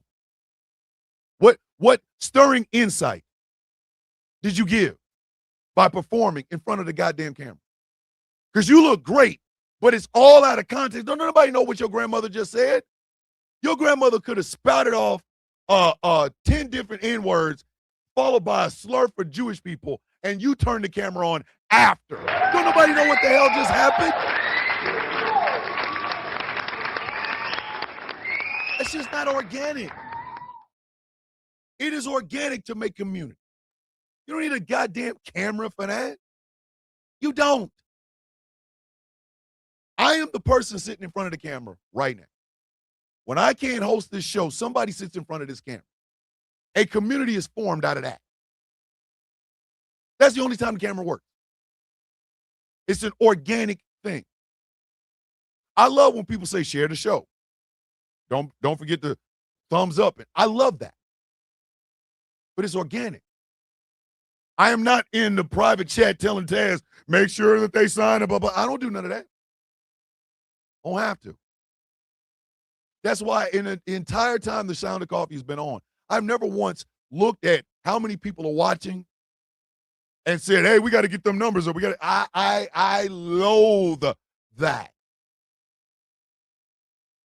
I'm trying to build it as it is. I want real. I want real people with real issues or real desire to laugh in the morning or make jokes. And I want that. You should want that in your community. You should want that in your community. You got a neighbor that don't know some stupid shit and you go over and you teach them, if they have an open heart to listen, a community is formed. Because it's kind of like telephone. You tell your friends, I tell my friends, and so on and so on and so on. Organically. Change happens organically. Take, for example, the current debate about Jasmine Crockett not campaigning for James Tallarico. You're trying to force the shit, not organically. And everybody will see it as forced, which looks fake, which means you accomplished nothing. You didn't solve a single goddamn problem. All you did was make it worse. Now you've exacerbated issues between the people you are trying your damnedest to get their support and the person you want to support, you are supporting. Race issues are the exact same way, ladies and gentlemen. The exact same way. Nobody is forcing you to listen to these stories. But if you're ever going to understand the people behind those stories, you're going to have to listen to the goddamn stories. It's as simple as that. What up, Lady Artemis?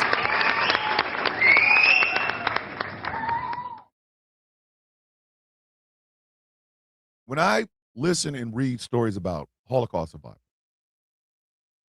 I never center myself.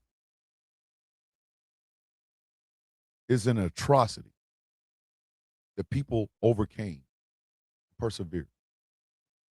That story needs to be told. They don't need my added commentary about how I feel about it. They need that story. Sphinx Award-winning musician Josh Jones is in the building. They need me to hear the story. They don't need me to commentate on it. A lot of people get uncomfortable around race. I understand why. It's a taboo subject. There are several subjects in the United States that are completely taboo. You bring them up, nobody wants to talk about it. Race, religion, sex and sexual orientation, and money. The taboo subject.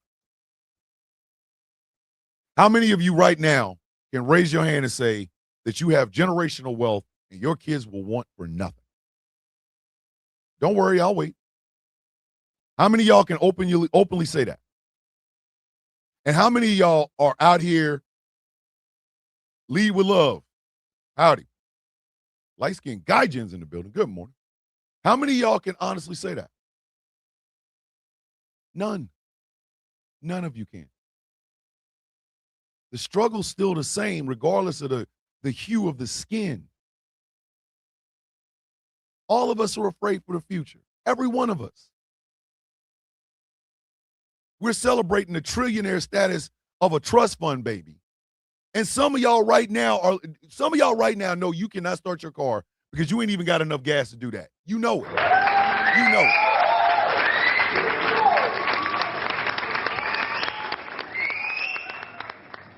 You know it.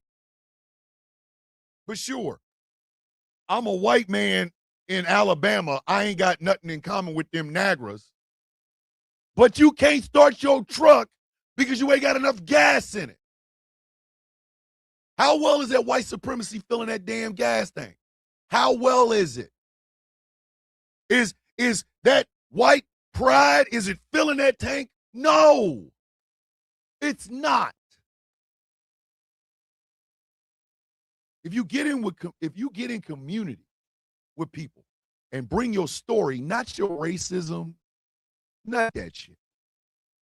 Not your belief of where women need to be, not your Bible and none of that. If you come in with your story, it's yours. But it adds to the community. You didn't have to be in the middle of it for it to happen. You didn't. You simply had to come in, tell your story, and we listen. And then we offer, hey, I know a place that is giving out gas for people with disabilities. You have a disability, yes? Let me go hook you up with this person. Now, you're a white man, I'm a black man. I'm telling you to go over to this Mexican man who is doing this for free.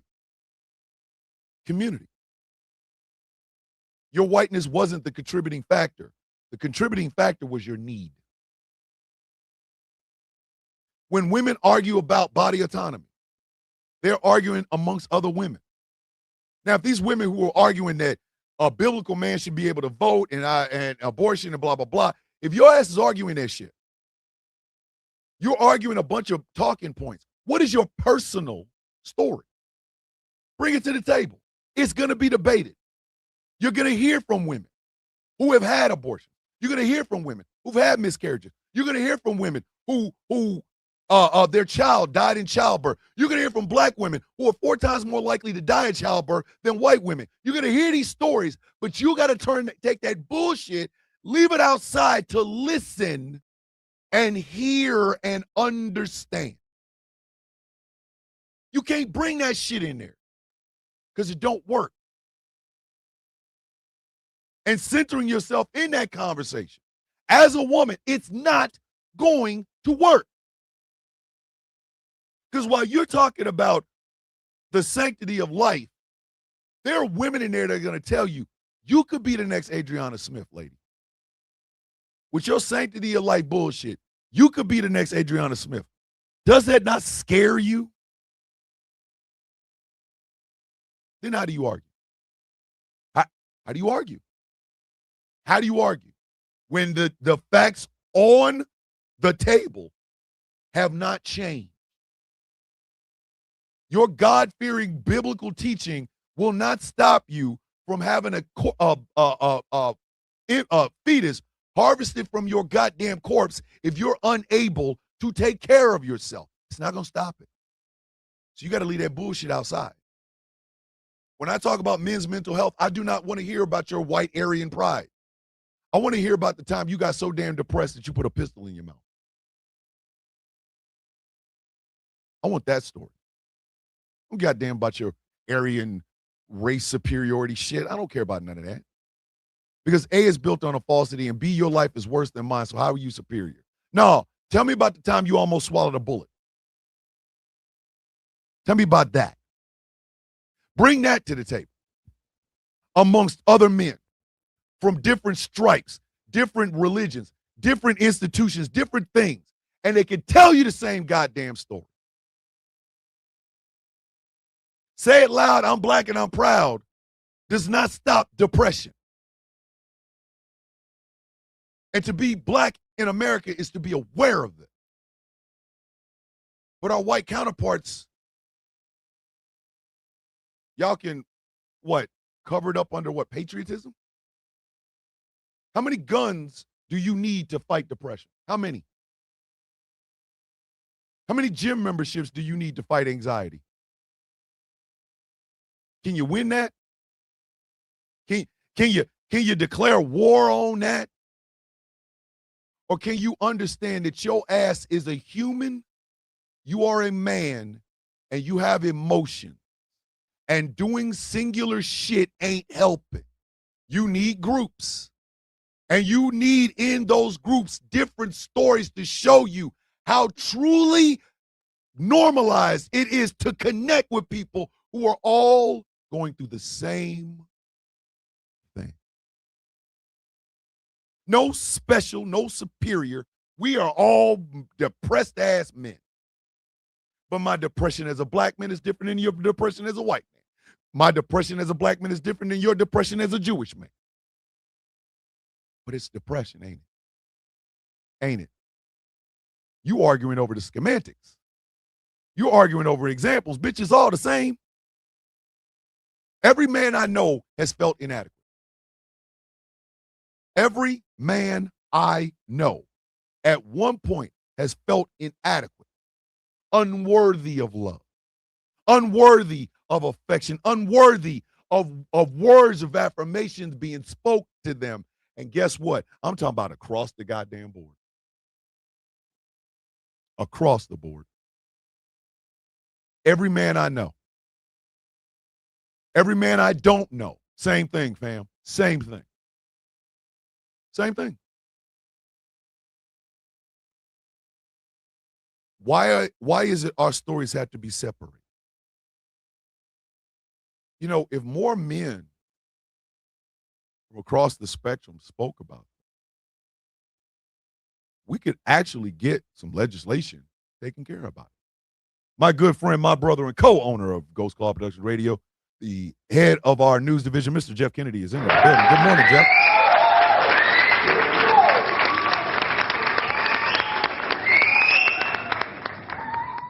Like I said, last week was about me giving my testimony to life as a black man in America. I was giving you examples. But the result of that is depression and anxiety, worrying about the future for my kids and grandkids. Not seeing white people as the enemy, but seeing them as uninformed and bold. And I have to live around them with this knowledge.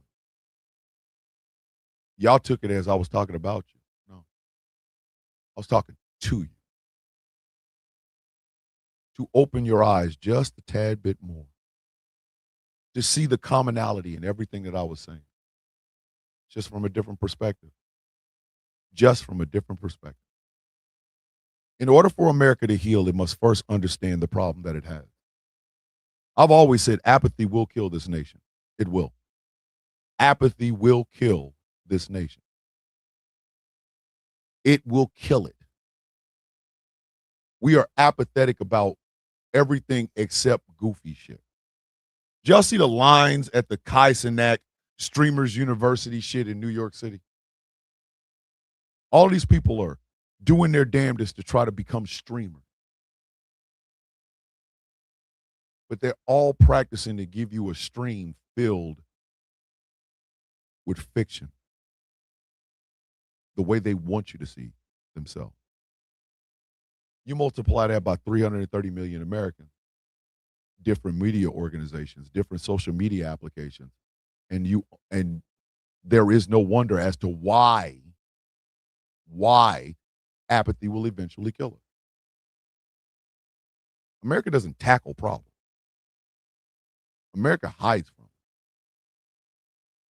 If a problem's on the east side, America's on the left side, on the west side, talking about how great it is, how great they are. But you ain't gonna deal with the problem. They throw numbers out and nobody bats an eye. $1.5 trillion for defense. Defending of what? The hell are you defending? America is not even in community with the rest of the world. Again, this is apathy. America is apathetic. It's not even in community with the people around the other countries that it's around. They won't even attempt to try to fix itself and be a part of the global community because we believe that we are superior. But that superiority comes with a cost. We're bloodthirsty, violent. The opposite of love is not hate, it's apathy. It's true. Jeff said it best. We do to the world what we do to each other. We have an apathy about it. And of course, it's easy to get right into that. It's really easy. You don't need much because America thrives on it. They thrive on poor races. America thrives on poor races. Do you understand that? They thrive on it. All that talk of how superior you are don't mean shit when we can see the bones in your goddamn rib cage. See that your children aren't getting fed or getting proper, adequate medical care or drinking shitty water. We can see these things. The hell are you holding on to that bullshit for? You want to heal America first, you got to be honest about America. It's first step. Every 12-step program says the first step is admitting the problem. Racism only lives because poor, dumb people refuse to see otherwise. They refuse to see community where they go. They refuse to see the commonalities of different people. They refuse to see how much stronger you can get as a collective than you ever could as an individual. See, you get a bunch of individuals doing individual shit, nothing gets done. Everybody got an agenda, they always go their way. I had to tell last night on Taz's show, I had to tell members of the guild that I don't expect y'all to be buddy-buddy. I don't expect y'all to be all lovey-dovey and we're best friends and shit. I don't. We have a purpose, a goal. It's embodied in the 3 laws. It's embodied in the 3 A's. That's what we're here to do. Be a part of a team. I don't expect you to understand what another person's life is like, but I do expect you to see the common humanity in that member, and in that member. And I expect you to be able to fight towards one goal, the betterment of mankind. I expect that. I'm not trying to build a coalition of Teletubbies where we all get together and we smile at each other. No. You can disagree. You can. So long as you look at your fellow member as a member and you remember what the goal is, a better life for all mankind. And you're right, it's forced. It is. A rogues gallery of individuals, a rogues gallery of people who are smarter than me, have done more, activism than I have, more advocacy than I have. I expect to be outdone by members of the Villains Guild. I expect it. Because if you're outdoing me, that means you are doing more for the world than I am, and I got to step it up. There's the commonality. The commonality that binds every member of the guild starts with the first word, villain. The idea that we are not coming into this shit to be liked. We didn't come into this shit to make good friends and make coins and be slaves to the algorithm. Nah, bitch, we serve a higher calling. It is embodied in the 3 laws. In a world filled with fakes, propagandists, and people that only do shit in front of the camera, we expect you to be authentic. Warts, scars, painful memories, and all. If we wanted perfect, we would have recruited perfect. We don't want perfect. Telling the truth. When you see shit as it is, as a member of the Villains Guild, you have a responsibility to call it as such, to not sugarcoat it, to understand that people are not going to agree with it, and you're going to get heat for it. You're built for that. To fight for those who cannot fight for themselves. I fight harder for a poor child in Appalachia than their daddy fights for my poor kids or grandkids in Georgia. Because he's over here thinking in terms of race. I'm over here thinking in terms of humanity. A starving child is a starving child. I don't give a goddamn where they come from. How do I fix that part? The starving child part. Not the white starving child part, just the starving child part. I don't expect to be liked to do that. I don't expect to get a welcome, a large ticker tape parade for doing what the F I'm supposed to do. To build community where I go. To break down barriers whenever I speak. And to do it with a purpose that is far beyond myself. To be greater than I've ever been. To fight harder than I've ever known. For people who I've never met and will never meet me. To leave a lasting impression on a world that was effed up the moment I was born. To see the world not in shades of race and creed and national origin, but to see the humanity within every living being. To promote the idea that you don't know every goddamn thing, but they might. Listen. Don't talk. Listen. To promote the idea of this is what binds us together. If it is a problem, let's solve it together. If it is an issue, let's talk about it.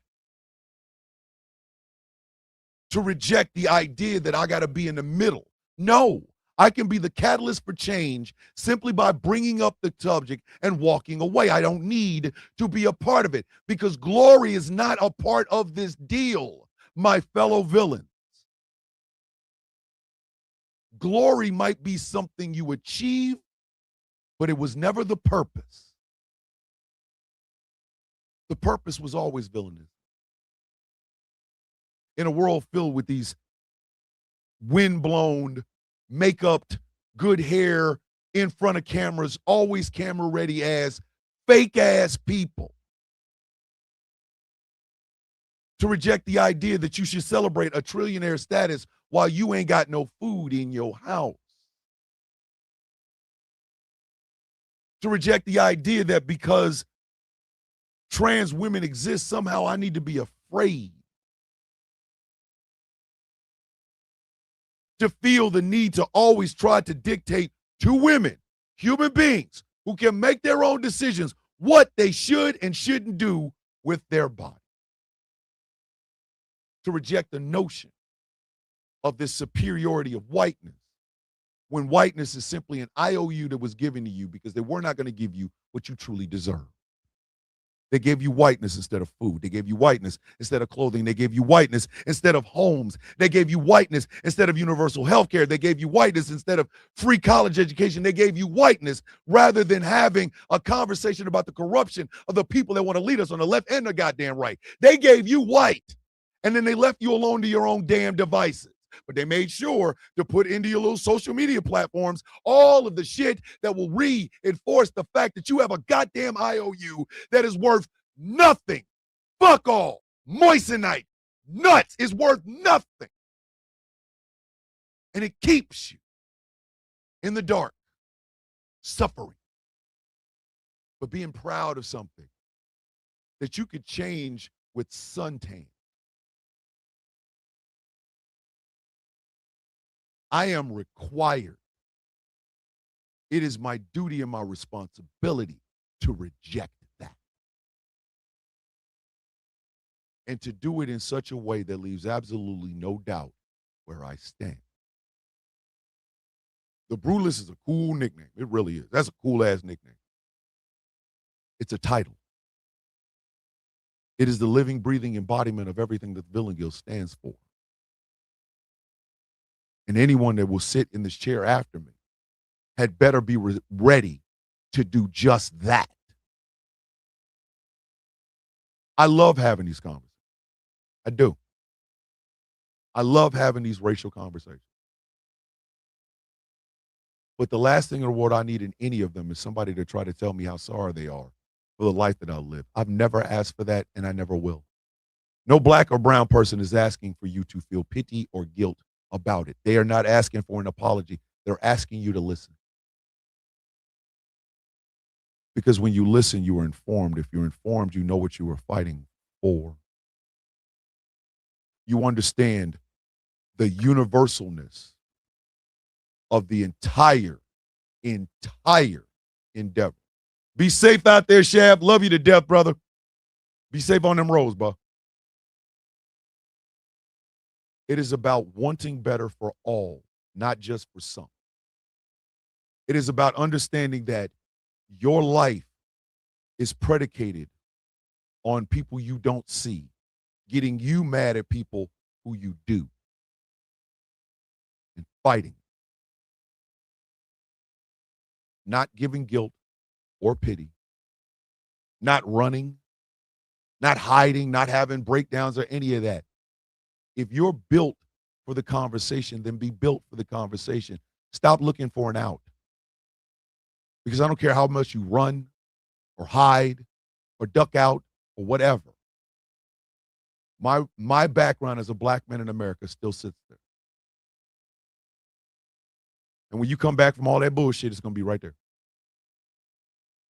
After you've ran from it, drank away from it, yelled at it, found your racial pride in it, when all that's done, when your ass is sitting in the dark, it's still there. Women are still not able to control their goddamn bodies in certain states. That ain't going nowhere. It ain't going nowhere. Still there, homie. Men are suffering from depression and anxiety and taking themselves off of the census at an alarming rate. It's still there. It's still there. How much hiding and ducking and falling apart can you have when the shit still sit right in front of you?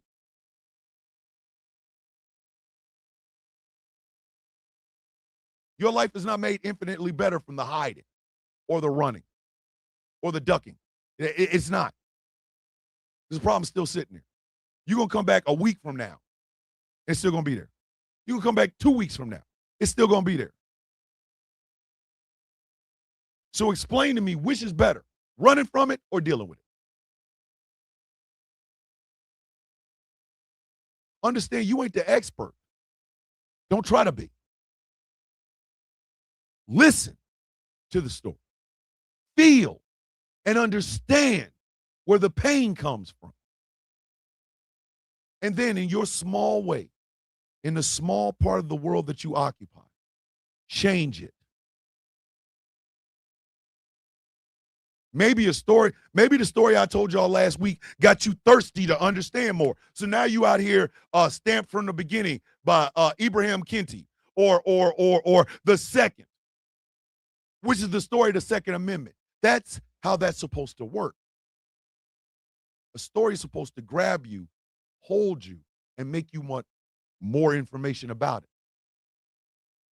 If it intimidates you, it's because you wanted it to. You were thinking in terms of, I can't handle this. They're talking about me. Ain't nobody talking about you. No. You got one man's perspective. That's supposed to be your time where you sit back and think, these the things that I'm doing? Maybe I shouldn't do this anymore. Maybe I should fix this over here. Rach, be safe. I love you to death. Have a great day. Maybe I should try to fellowship with somebody to see if I can fix this over here. Some of y'all running from the light. Why? Light's still going to be there. To understand blackness in America is to talk to black people. To understand the struggles of black women, you must first talk to black women. Not the stereotypes that you hear about them, not the bullshit you hear on Fox News. No, you got to go talk to them. I freely admit that I am a man who suffers from depression and anxiety. I don't do it for a pity party. I do it because I want other men to say the same thing. If I can use my platform to be the person that starts that conversation, I'm all the F for it. I'm all the F for it.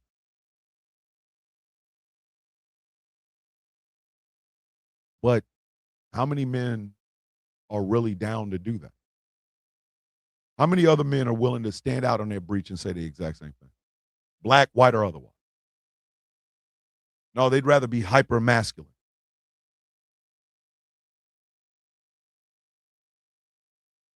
And the cycle goes on and on and on, ad infinitum. So before I end this show, I want you to think about this for just a second, right? The definition of insanity is doing the same thing over and over and over and expecting a different result. My black story is not unique.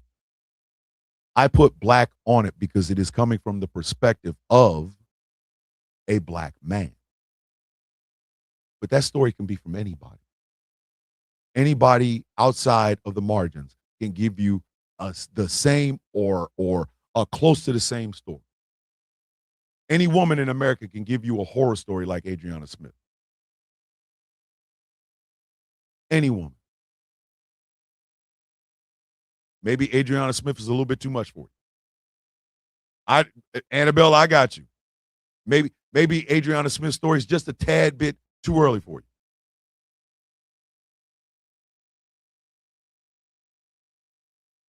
But it could be you. It could be you.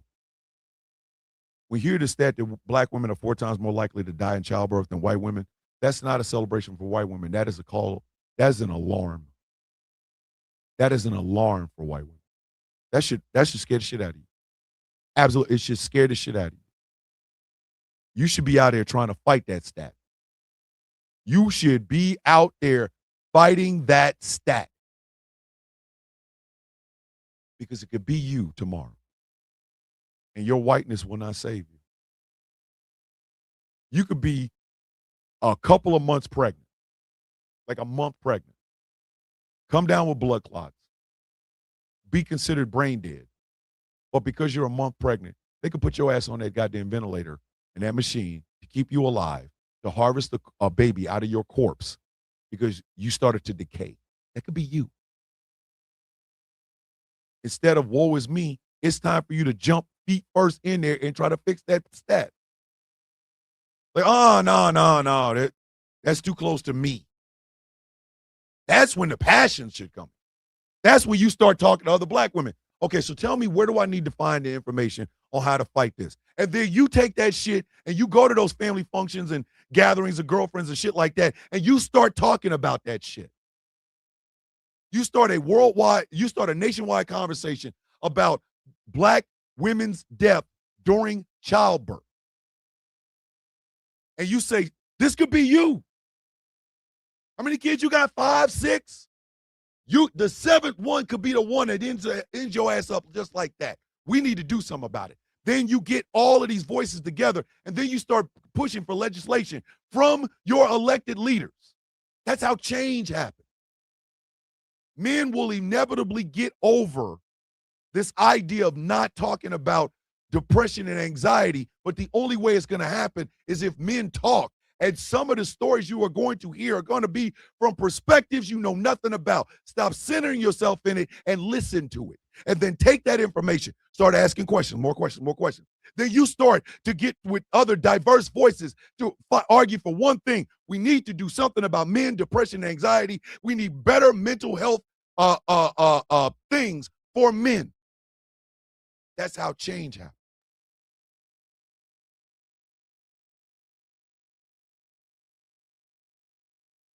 As much as I am mad at America, I can't help but love this bitch. Because I'm an American citizen, I insist on being able to criticize America anytime I want, any way I want, anywhere I want, until it changes its action. I stand before you, ladies and gentlemen, as a proud black man. The man my mother and father envisioned me to be. Imperfect. Loud, brash, obnoxious. I've been called narcissistic. I've been called a bully. I've been called homophobic, which once again, that stung. But this is the authentic me. Telling you my truth. Because I do not want the next generation to go through what I have gone through. I don't need applause. I don't need pity. I don't need an apology. I don't need guilt. And I damn sure do not need to be silent. We heal. We heal when we acknowledge what is already there. We heal when we acknowledge what is already there and we accept it for what it is, not what our place in it is. We heal when we acknowledge, we understand what our place in said situation is, and then we fight together.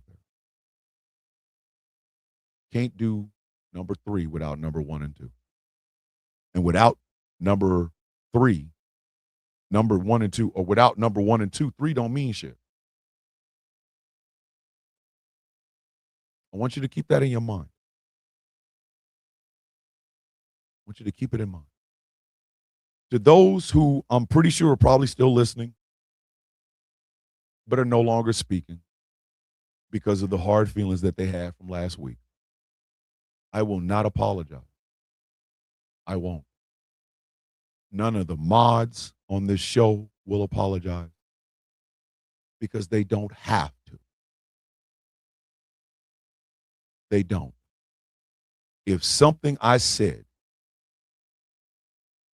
if something I said today or yet last week hurt your feeling, you need to ask yourself why.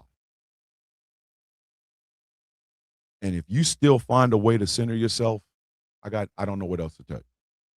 I hope you enjoy the show. That's all I can tell you. But if you truly, truly want to learn and want to understand, then put your goddamn pride away. Come back into this humbly. And the only thing you should be asking, the only thing you should be saying is, how do I help? Give me information so I can change myself and the people around me. That's it. You do that, nobody here has a problem. But if you still find a way to center yourself, again, I don't know what else to tell you. I don't. I got nothing for you. I got nothing for you. Because I'm not changing, ladies and gentlemen. And I do not expect a single person on this show to change. I don't. I do not. Be limitless. I love you. I love who you are exactly as you are. I am so effing proud of you. Life's clock may be finite, but your presence is infinite. I am here no matter what, when, or why. The inspirational word from Miss Star O. Gwen. Be kind, be positive, be authentic, be you. I love y'all. Thank y'all for this topic today. Remember to fill your cups today. We are healing together as a family. And please love on yourself. The loving word from Miss Lyles. Hydrate, elevate, self-love and self-care. I love you all. Have a beautiful day on purpose. Do better, fam. That is the good word from Miss Tracina. I need y'all to understand, around here, you got to put in work. You got to. And it's not just about super chats and things of that nature. You got to be willing to learn. You have got to be willing to learn and be humble in that learning. Every day, y'all teach me something. Every single day, I learn something from all of you. When I tell y'all I love y'all and I thank y'all, that's why. The super chats and all that other shit is just, that's maintenance. But what I learned from you is invaluable. And it keeps me where I am. And it only makes me better. And I hope like hell I do the same. Before I leave you with the universal greeting of the coffee beads. Bow your heads. How you doing? I woke up. Everybody else, because I woke up. That's how I look at it. You all had a chance until I woke up. Today's mine. That's just what it is. That's just what it is, kids. That's just what it is. The world became infinitely better the moment our feet touched the ground. We changed the world. Other people don't. They had a chance, and then we got up. And look at Coco and Persepolis. Please, please, please, learn from these past 2 weeks. Please. Please learn. Tell your friends, not just about the show, but about these last 2 weeks. Perspectives of a black man. What did black people ever do to you? And how do we heal America? Please learn from them. We will all get better when we are all fighting with one voice, unified, and not afraid. Before I go, what is it that we say every day? Kids,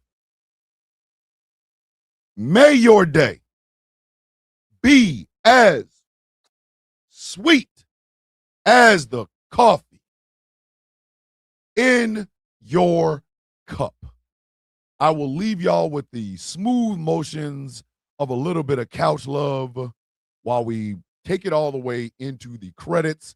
Ladies and gentlemen, boys and girls, children of all ages, my name is Thomas Bishop. I am known as the villain. My title and designation is the Brutalist, the leader of the Villains Guild. Good morning, Mr. and Mrs. America, and all the ships at sea. This has been the sound of coffee on Ghost Law Productions Radio, GCPR, where every voice matters. 3:30 p.m. Eastern Standard Time. It is the Taz Effect with the one, the only, the woman that sells all of the records, Miss Taz J. Give me that couch. My EP. 9 p.m. Eastern Standard Time tonight. It is Superplex Party with myself and the Angry IT Nerd. I'm telling you, we about that close to crocheting. I know Angry probably won't do it. I'm serious. But it's going to end up happening. 9 p.m. Eastern Standard Time on these GCPR airwaves, followed at 11 p.m. by Conversations with the one and only teenager, Mr. Activism himself. 11 p.m. Eastern Standard Time on these GCPR airwaves. I love every single one. I am proud of every single one. And please don't ever forget that. Please, never forget. Ladies and gentlemen, don't give up the couch. Here it comes. Here it comes. For the benefit of people with panties that might get turned on. Hold on, because I'm gonna hit you with a double. Oh, listen, at this point, you might get pregnant, and the person within 50 feet of you might get pregnant because of what I'm about to do. With love in my heart, I say this. With peace on my mind, I give this. Hold on. Give me that couch. Oh! And just a tad bit of hair grease. I will see you all in the morning. Flag on the play Friday, baby. I'm just saying. It's been a wild week. We talk. I love you guys. Be safe.